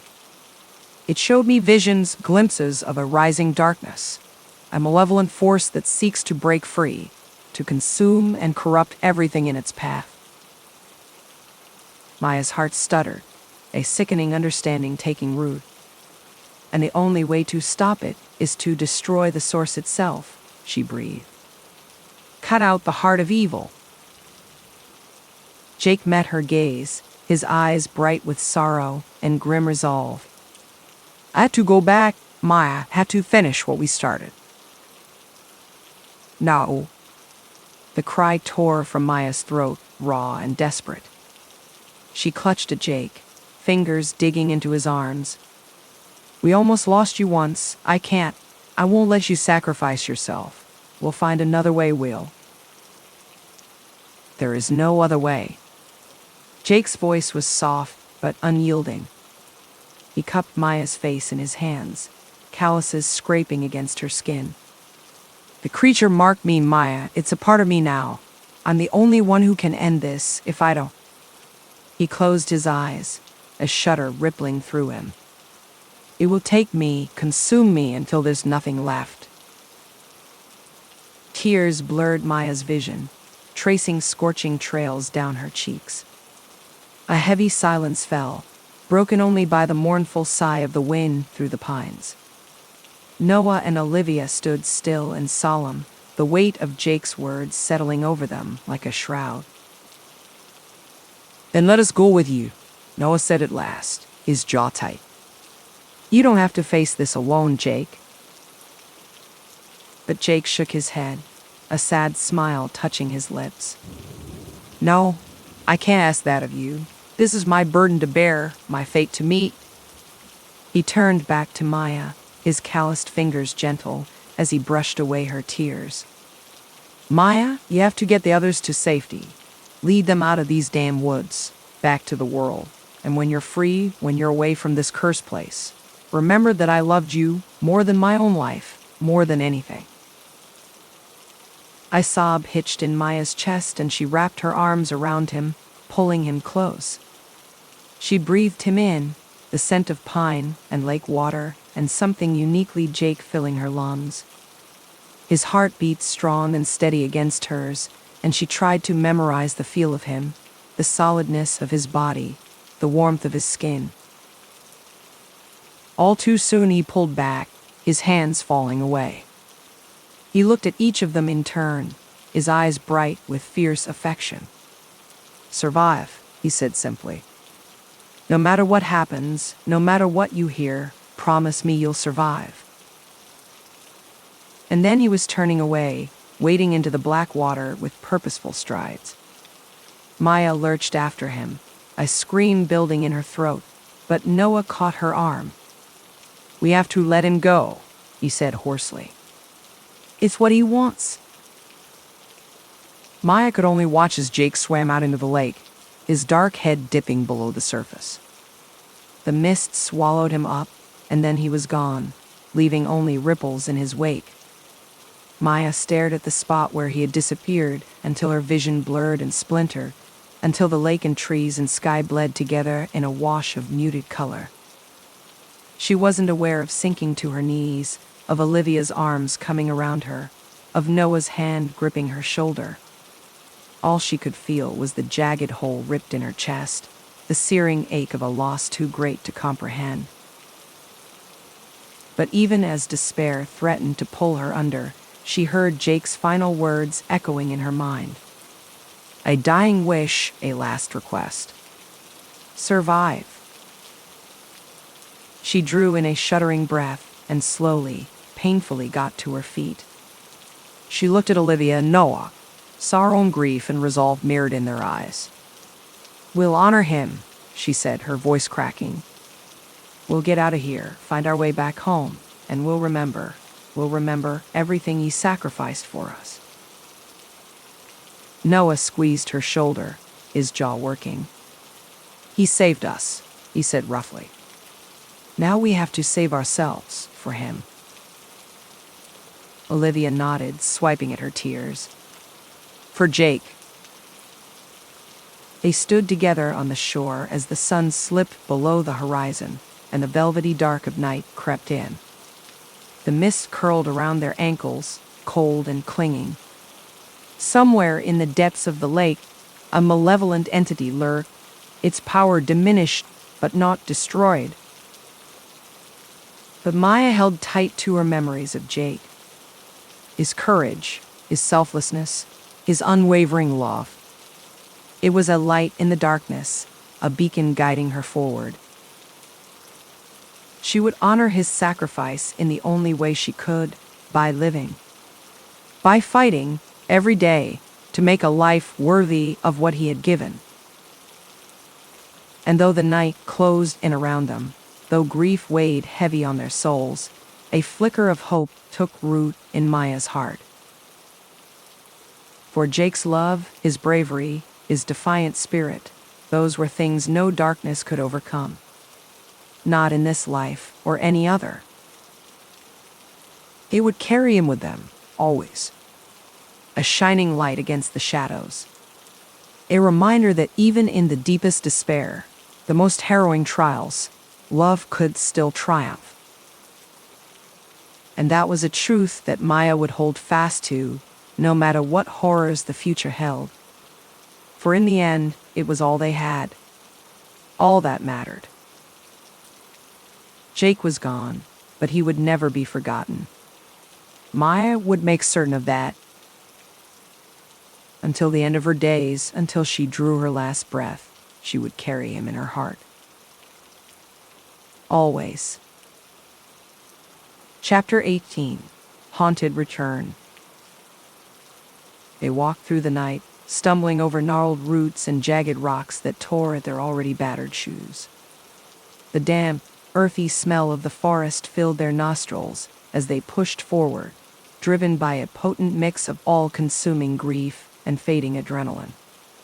Maya led the way, her raven hair tangled with leaves and twigs, Jake's final words echoing relentlessly in her mind like a mantra of sorrow and steely determination. "Find a way out," he had rasped, blood bubbling from his lips. "Get to safety." His emerald eyes, usually so full of laughter, had held her gaze with heartbreaking intensity. Remember, she would. His sacrifice, his bravery, his unwavering love in the face of unspeakable darkness, she would carry it with her always, a bittersweet talisman against the shadows that threatened to overwhelm. She would not let the evil he had fought so valiantly to vanquish claim even one more innocent soul. The first tentative fingers of dawnlight were filtering through the canopy as they finally staggered into the outskirts of the village. In the gray half-light, Maya could make out the quaint cottages and squat stone buildings that bordered the winding dirt road. A rooster crowed somewhere in the distance, heralding the arrival of a new day that felt anything but fresh or hopeful. Their clothes hung off them in muddy tatters, ripped by brambles and soaked with sweat, blood, and tears. Faces streaked with grime and the tracks of shed sorrow, they must have looked like wandering specters to the few villagers out and about at that early hour. People stopped in their tracks, eyes wide and mouths agape, as they took in the bedraggled trio stumbling down the main road. Maya barely registered their slack-jawed stares, her mind still trapped in a daze, reeling from the nightmare of the past few days. Her body felt strangely disconnected, as if she were drifting above herself, watching her leaden legs carry her forward through a surreal dreamscape. With Olivia and Noah trailing behind her like silent ghosts, they made their way to the village center. The old stone well stood like a sentinel in the middle of the cobblestone square, its weathered surface covered in patches of emerald moss. Exhausted beyond words, beyond tears, they collapsed onto the well's stone steps. Olivia let out a choked, gasping sob, her narrow shoulders shaking with the force of her grief. Her auburn curls were matted, leaves and twigs entwined like a macabre crown. Noah wrapped an arm around her quivering form, but his normally warm brown eyes remained distant and haunted, as if he were seeing horrors that could never be unseen.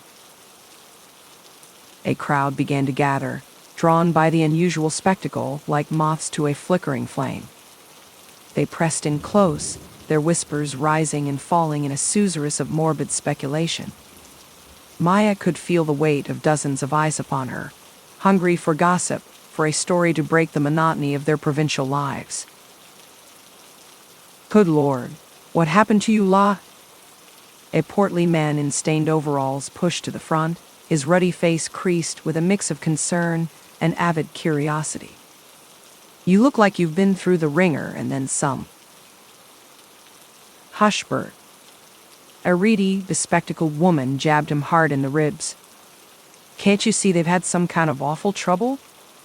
She adjusted her horn-rimmed glasses, peering at Maya and the others with a shrewd, assessing gaze. Well, where's the fourth one got to? That tall, dark-haired boy who was with you when you went off into the woods. At the mention of Jake, Maya's spine stiffened. A sudden, blistering rage ignited in her chest, burning away the numbness that had settled over her like a smothering blanket. She surged to her feet, hands balled into shaking fists at her sides. His name was Jake. Her voice cracked and rasped, raw from screaming and disuse. And he gave his life to save us, to save all of you. A ripple of shock ran through the assembled crowd, disbelief and unease murmuring in its wake. Maya saw doubt etched on their faces, the reluctance to accept a truth that challenged the safe, ordered world they thought they knew. Let them doubt. Let them mutter and wag their heads. She knew the terrible truth that had been seared into her mind, into her very soul. The horror and the wonder of it, the twisted miracle of Jake's final sacrifice. She would not let his memory, his courage, be tarnished by the pitying disbelief of those who cowered in the light, never knowing the depthless dark that waited to consume them all. We need to find the authorities. She barely recognized her own voice, so leached of life, of hope. We have to tell them what happened up at the lake, have to make sure. A shudder rippled through her, tears threatening in it. Have to make sure nothing like this ever happens again. Olivia and Noah flanked her without a word, united by trauma, by purpose. They moved through the wall of staring faces like sleepwalkers, blind and deaf to the whispers and pointing fingers that dogged their steps. They had sworn an oath, made a vow to the boy who had been brother and friend, protector and hero, and they would not rest until that promise had been kept. No matter the cost. The police station was a squat brick building on the far edge of town, the faded sign above its smudged glass doors proclaiming it the headquarters of the Milburn County Sheriff. The desk sergeant, a dough-faced man whose polyester uniform seemed a size too small for his middle-aged spread, stared at Maya and the others with open astonishment as they stumbled into the reception area. Well, hell, he said, reaching up to straighten his sweat-stained cap. You kids look like you've been through the wars. What in God's name happened to you?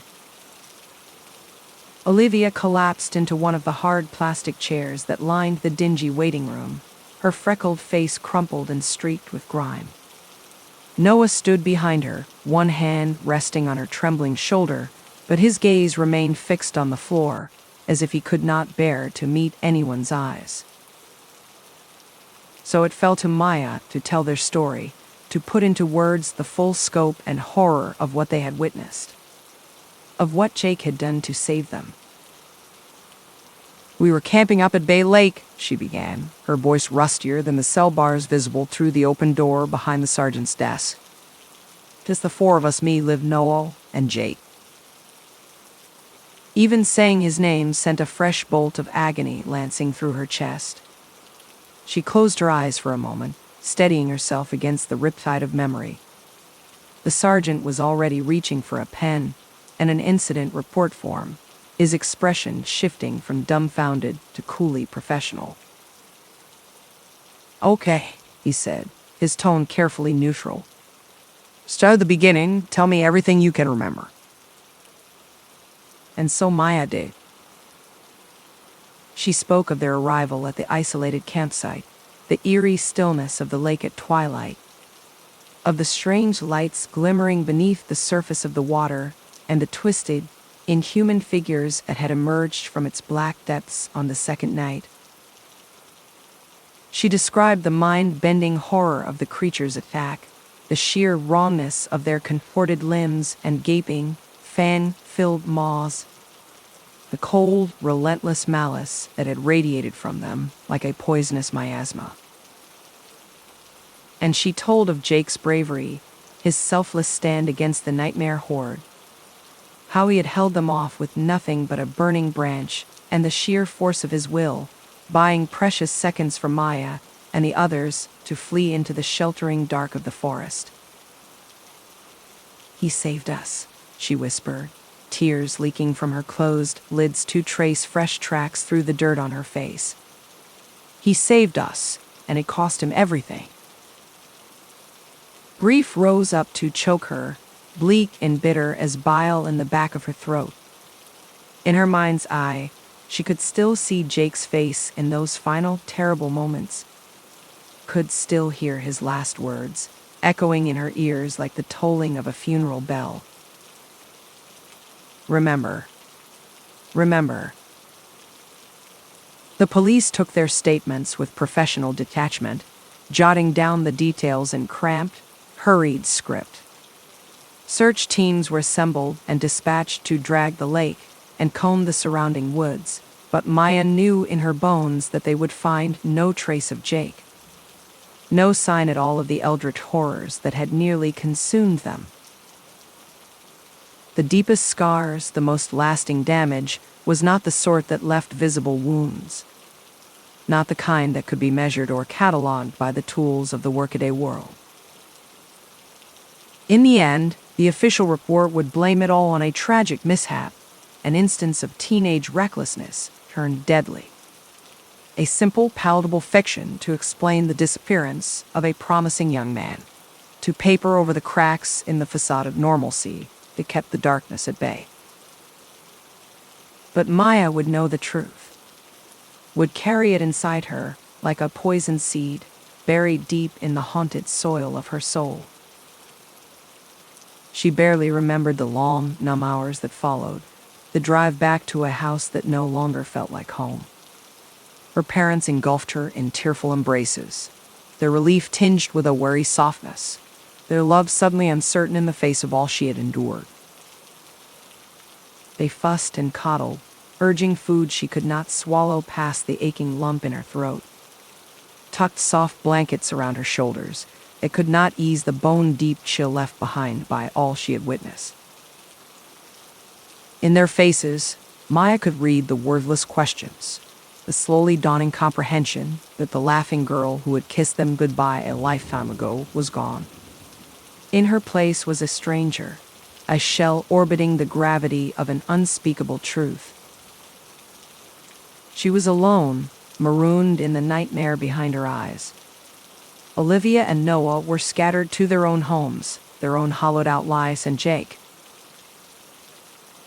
was lost, consigned to an unmarked grave beneath the dark water, with only the wailing of the night wind for a eulogy. In the watches of the night, as Maya lay staring at the ceiling above her childhood bed, the seed of darkness unfurled tender shoots within her. She could feel it, a strange and terrible certainty, the knowledge that her battle was far from over. Somewhere out there, in the lonely places where the shadows gathered thick, an evil older than time lay in wait. She had seen through the cracks in the world, glimpsed the churning chaos that pulsed like an ebony heart in the unseen depths. And she knew, with every fiber of her being, that what they had faced at the lake was only the beginning. Only a single skirmish in a war as old as night itself. The thought chilled her, set her pulse racing like a panicked rabbit, but beneath the fear, an iron resolve took root. She would not look away, would not cringe and hide like a child beneath the covers. Jake was gone, but his final quest, his dying wish, remained. Remember. Oh yes, she would remember. Every scream, every plea, every ounce of unreasoning terror seared into her psyche like a brand. And she would never, ever forget. Years passed in a daze of phantom images, of sudden tears that came in the night, and the heart stopping second between sleep and waking when the world was born anew and none of it had ever happened. But always the memory returned, the inescapable truth, descending like a shroud to wrap her in bleak certitude. Maya threw herself into research with the same single-minded focus Jake had shown on that last, fateful night. She haunted libraries and occult bookshops, amassing a collection of arcane tomes and whispered folklore that earned her sidelong glances and a certain uneasy notoriety. Olivia and Noah drifted in and out of her orbit, the shared gravity of their experience drawing them together for a time, only to fling them apart once more. They too were altered, forged into something new and unfamiliar in the crucible of that night. In time, Maya's determined scholarship drew other wounded souls into her circle. Others marked by the claws of the otherworldly, the uncanny violence that churned in the forgotten corners of the map. Among them, she was simply Maya. Not the tragic figure whispered about in town, the haunted young woman whose gaze held the eerie light of forbidden knowledge. Here, she could lower the walls, share the nightmares and stratagems and desperate hopes that consumed her waking hours. Together, they formed a secret alliance, a hidden network of those who walked the knife's edge between worlds. Sworn to stand against the rising dark, to safeguard the oblivious masses from the depredations of the unseen. And always, beating in Maya's breast like a second heart, the memory of Jake's sacrifice burned. A flame of purpose, of vengeance, of furious, unrelenting love. She would find a way to break the hungry cycle, to close the fell portal between the Shadowlands and the realm of warm sunlight and sane geometry. Whatever the cost, whatever the price demanded in blood and sweat and dreamless nights. And then, only then, when the darkness had been driven howling back to its bleak domain, only then would she allow herself to rest, to lay her head down and sleep the sleep of the just, to let the tears come at last, an oblation of grief too long denied. But that soft luxury was an eternity away, a hazy mirage shimmering at the edge of a parched and stony road. There were miles to go and battles to fight, a war to wage in the shadows of the world. And like a figure of legend, a Joan of Arc with haunted eyes, she would soldier on. For Jake, for the bright-souled boy whose memory was a talisman against the dark. For the lives he had saved, and the ones he would save, if only she could hold the line. The darkness would not claim Maya Cruz, would not break or bow her. She was the survivor, the warrior. Come what may, she would hold fast. She would remember. Chapter 19. The Hunt begins. The years had changed Maya, hardened her in ways both visible and intangible. Fawn was the carefree girl of summer days and campfire laughter, replaced by a woman of steely determination and unwavering resolve. The once vibrant sparkle in her eyes had dimmed, replaced by a haunted, far-off gaze that spoke of the horrors she had witnessed and the burdens she carried. She had thrown herself into her studies, spending countless hours hunched over ancient tomes and crumbling maps in the musty confines of forgotten libraries. The scent of aged parchment and dust filled her nostrils as she scoured every page for any scrap of knowledge that might aid her in her quest. The silence was broken only by the rustling of pages and the occasional creak of old wooden shelves, a symphony of solitude and determination. Slowly, painstakingly, she had begun to piece together the fragmented history of the lake and its dark guardian, like a jigsaw puzzle whose image grew clearer with each passing day. The creature, she learned, was old, ancient, a being of shadow and rage that had lurked in the depths since time immemorial. It had gone by many names over the centuries: the Devourer, the Hungerer, the Nightmare made flesh. Whispered tales spoke of its terrifying visage, of eyes that glowed with an otherworldly malice, and a maw filled with razor-sharp teeth that could rend flesh from bone. The mere mention of its name sent shivers down the spines of even the bravest souls, and parents used its legend to warn their children of the dangers that lurked in the darkness. But always its nature had remained the same. A creature of insatiable appetite, of a hunger that could never be sated. It fed on the souls of the living, drew strength from the suffering and despair of its victims. The anguished cries of the damned were like a siren's song to the beast, a twisted melody that fueled its relentless pursuit of prey.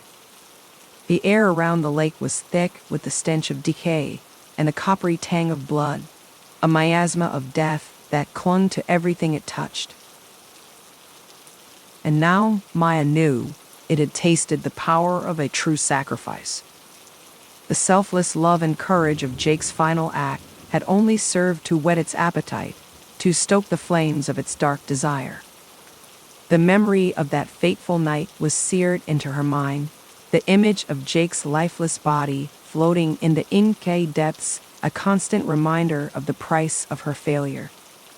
She could still feel the icy grip of the water around her ankles, could still hear the creature's triumphant roar as it claimed its prize. It would be back. Stronger, hungrier, more dangerous than ever before. And Maya, armed with the knowledge she had so painstakingly gathered, was the only one who could stop it. The weight of that responsibility settled heavily on her shoulders, a burden that threatened to crush her at times. But she bore it willingly, fueled by a determination that burned brighter than the sun. She had tracked down others like herself, survivors of brushes with the unknown. Together, they had formed a loose network of watchers and guardians, sworn to protect the world from the horrors that lurk in the shadows. Late-night meetings in dimly lit rooms, hushed conversations over crackling phone lines, cryptic messages scrawled on scraps of paper. These were the tools of their trade, the secrets they guarded with their lives. But even among that grim brotherhood, Maya was something of a legend. The girl who had faced the Devourer and lived to tell the tale. The woman who had dedicated her life to hunting the darkness, to sealing the breach between the world of light and the realm of nightmares. Whispers followed in her wake, tales of her exploits growing with each passing year. Some said she was blessed by the gods, others that she was cursed. But all agreed that she was not to be trifled with, that her determination was a force to be reckoned with. And now, after years of preparation, of training both body and mind, she was ready. Ready to return to the place where it had all begun, to face the creature that had haunted her dreams for so long. The scars on her body, the calluses on her hands, the steely glint in her eyes, all bore testament to the trials she had endured, the sacrifices she had made. She stood on the shore of the lake, the water black and still beneath the moonlight. The night air was cool against her skin, carrying with it the scent of pine and the faint, acrid tang of something else, something ancient and malevolent. In her hand she held an ancient talisman, a relic of carved bone and tarnished silver. It had cost her dearly to acquire, had demanded sacrifices she dared not dwell on. The weight of it was heavy in her palm, a physical reminder of the burden she carried. But it was the key, the only way to banish the creature back to the abyss from whence it came. And Maya, her heart pounding with a fierce, unshakable determination, knew that she would wield it. Knew that she would see this through, no matter the cost. The alternative was unthinkable, a world plunged into darkness and despair, a feeding ground for the creature's insatiable hunger. She stepped forward, the water lapping at her ankles. The cold seeped into her bones, a numbing sensation that threatened to steal the breath from her lungs. The talisman pulsed in her hand, a faint, sickly light emanating from its carved surface. She could feel the creature stirring in the depths, could sense its hunger, its eagerness to feed. The water began to churn, the surface rippling with an unnatural energy that set her teeth on edge. But she was ready. Ready to face the darkness, to stare into the abyss and watch it blink. For Jake. For Olivia and Noah. For all the innocents who had fallen victim to the creature's insatiable hunger. Their faces flashed before her eyes, a silent chorus of the dam that fueled her resolve. She would not let their deaths be in vain, would not let their sacrifice be forgotten. She raised the talisman high, her voice ringing out across the still waters. Ancient words poured from her lips, a chant of banishment and binding, of light against the encroaching dark. The syllables tasted bitter on her tongue, the language of the dead and the damned. But she spoke them with conviction, with a fierce, unyielding determination that set the very air ablaze. And as the final syllable fell from her tongue, as the talisman flared with a blinding, searing light, Maya felt a rush of triumph, of fierce, unyielding joy. The creature's roar of anger and pain was like music to her ears, a symphony of vengeance long overdue. The water churned and frothed, the sky above crackling with eldritch energy as the battle was joined. For the hunt was on. The battle was joined. And Maya, her heart pounding with the thrill of the chase, knew that she would not rest until the shadow of the lake was banished, once and for all. The road ahead was long and treacherous, fraught with dangers both known and unknown. But she was ready, armed with the knowledge and the will to see it through to the bitter end. And as she stood there on the shore, the talisman blazing like a star in her hand, Maya felt a sense of peace, of purpose, settle over her like a mantle.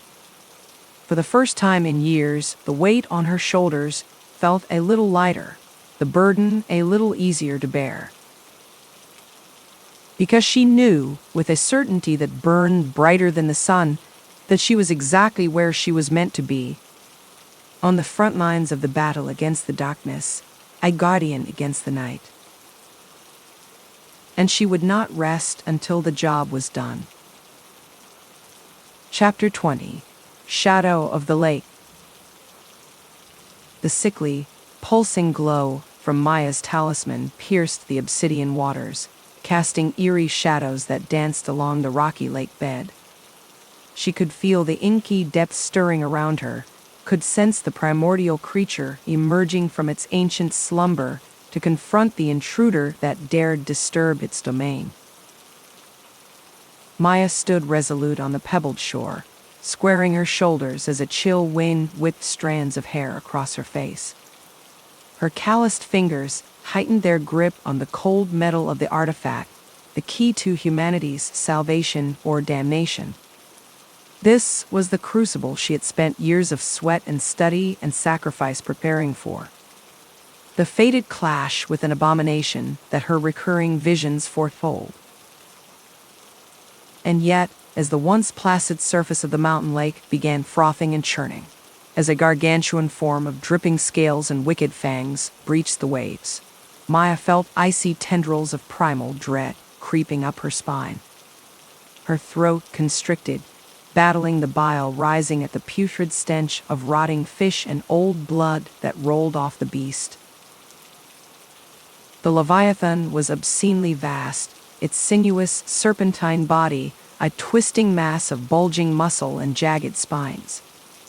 Its eyes were pits of malevolent hunger, fixing on Maya with a freezing, penetrating gaze that invaded her marrow and rattled her ribs. In that surreal second of stillness before the storm, the enormity of her sacred burden crashed over Maya, ponderous as a toppling monument. The depths of this entity's incomprehensible power yawned before her, the gnawing, insatiable appetite emanating from it in suffocating waves. Maya's legs quivered, every animal instinct shrieking to flee. But the memories of her slaughtered friends, her ravaged hometown, flashed through her mind, an anchor against the paralyzing terror. Gritting her teeth, she stamped out the insidious fear before it could take root. Too far. Too much. She would not falter now, at the precipice of apocalyptic cataclysm. A ragged battle cry tore from her throat, puncturing the thrumming tension. She charged into the frothing shallows, holy talisman held high. The Leviathan's maw gaped, a cavern of razor teeth lunging to swallow her whole. But Maya was no trembling waif. A twist of her scarred wrist brought the relic slashing down in a blinding arc of celestial fire. Eldritch flesh sizzled on contact, provoking an otherworldly howl of anguish from the beast as it recoiled, thrashing. Seizing her opening, Maya began the chant, ancient syllables of binding and banishment booming across the turbulent waters. The talisman pulsed in her fist like a fallen star, building in luminous intensity as the ritual progressed. Writhing coils churned the lake into a maelstrom, the beast lashing out in desperation. Serrated claws raked the air, seeking to drag the insolent mortal into a watery grave. But Maya was a leaf on the wind, a graceful dance of fluid motion. Decades of grueling training guided her muscles, weaving a path through the onslaught as the relic in her hand burned brighter than the rising sun. With a final soul-rending wail, the creature began to disintegrate. Its titanic bulk dissolved into wisps of foul mist, banished back to the forsaken abyss from whence it came. As quickly as it began, the battle was over. Maya stood heaving ragged breaths, clothes soaked and torn, as the dark waters gentled into glass. An incredulous laugh burst from her lips, a parched rasp of relief and exhilaration. Victory. Vengeance for the fallen. But no elation could quench the knowledge that her work had only begun. This fiend was but one inky stain on a tapestry woven from cruelty and suffering. Other evils stalked the lonely roads and wild places, preying on the innocent. Maya turned from the lake, resolve crystallizing in her aching limbs. As the salmon hues of dawn painted the sky, the gravel crunched under her boots, a harsh whisper of purpose. No rest, no relenting. She had stared into the endless abyss. Let the abyss gaze back. The light would never waver. For she was Maya, the last lamb who became a lion, the shattered girl reforged into the bane of shadows. The hunter, the guardian, the flame that would cauterize the world. The end.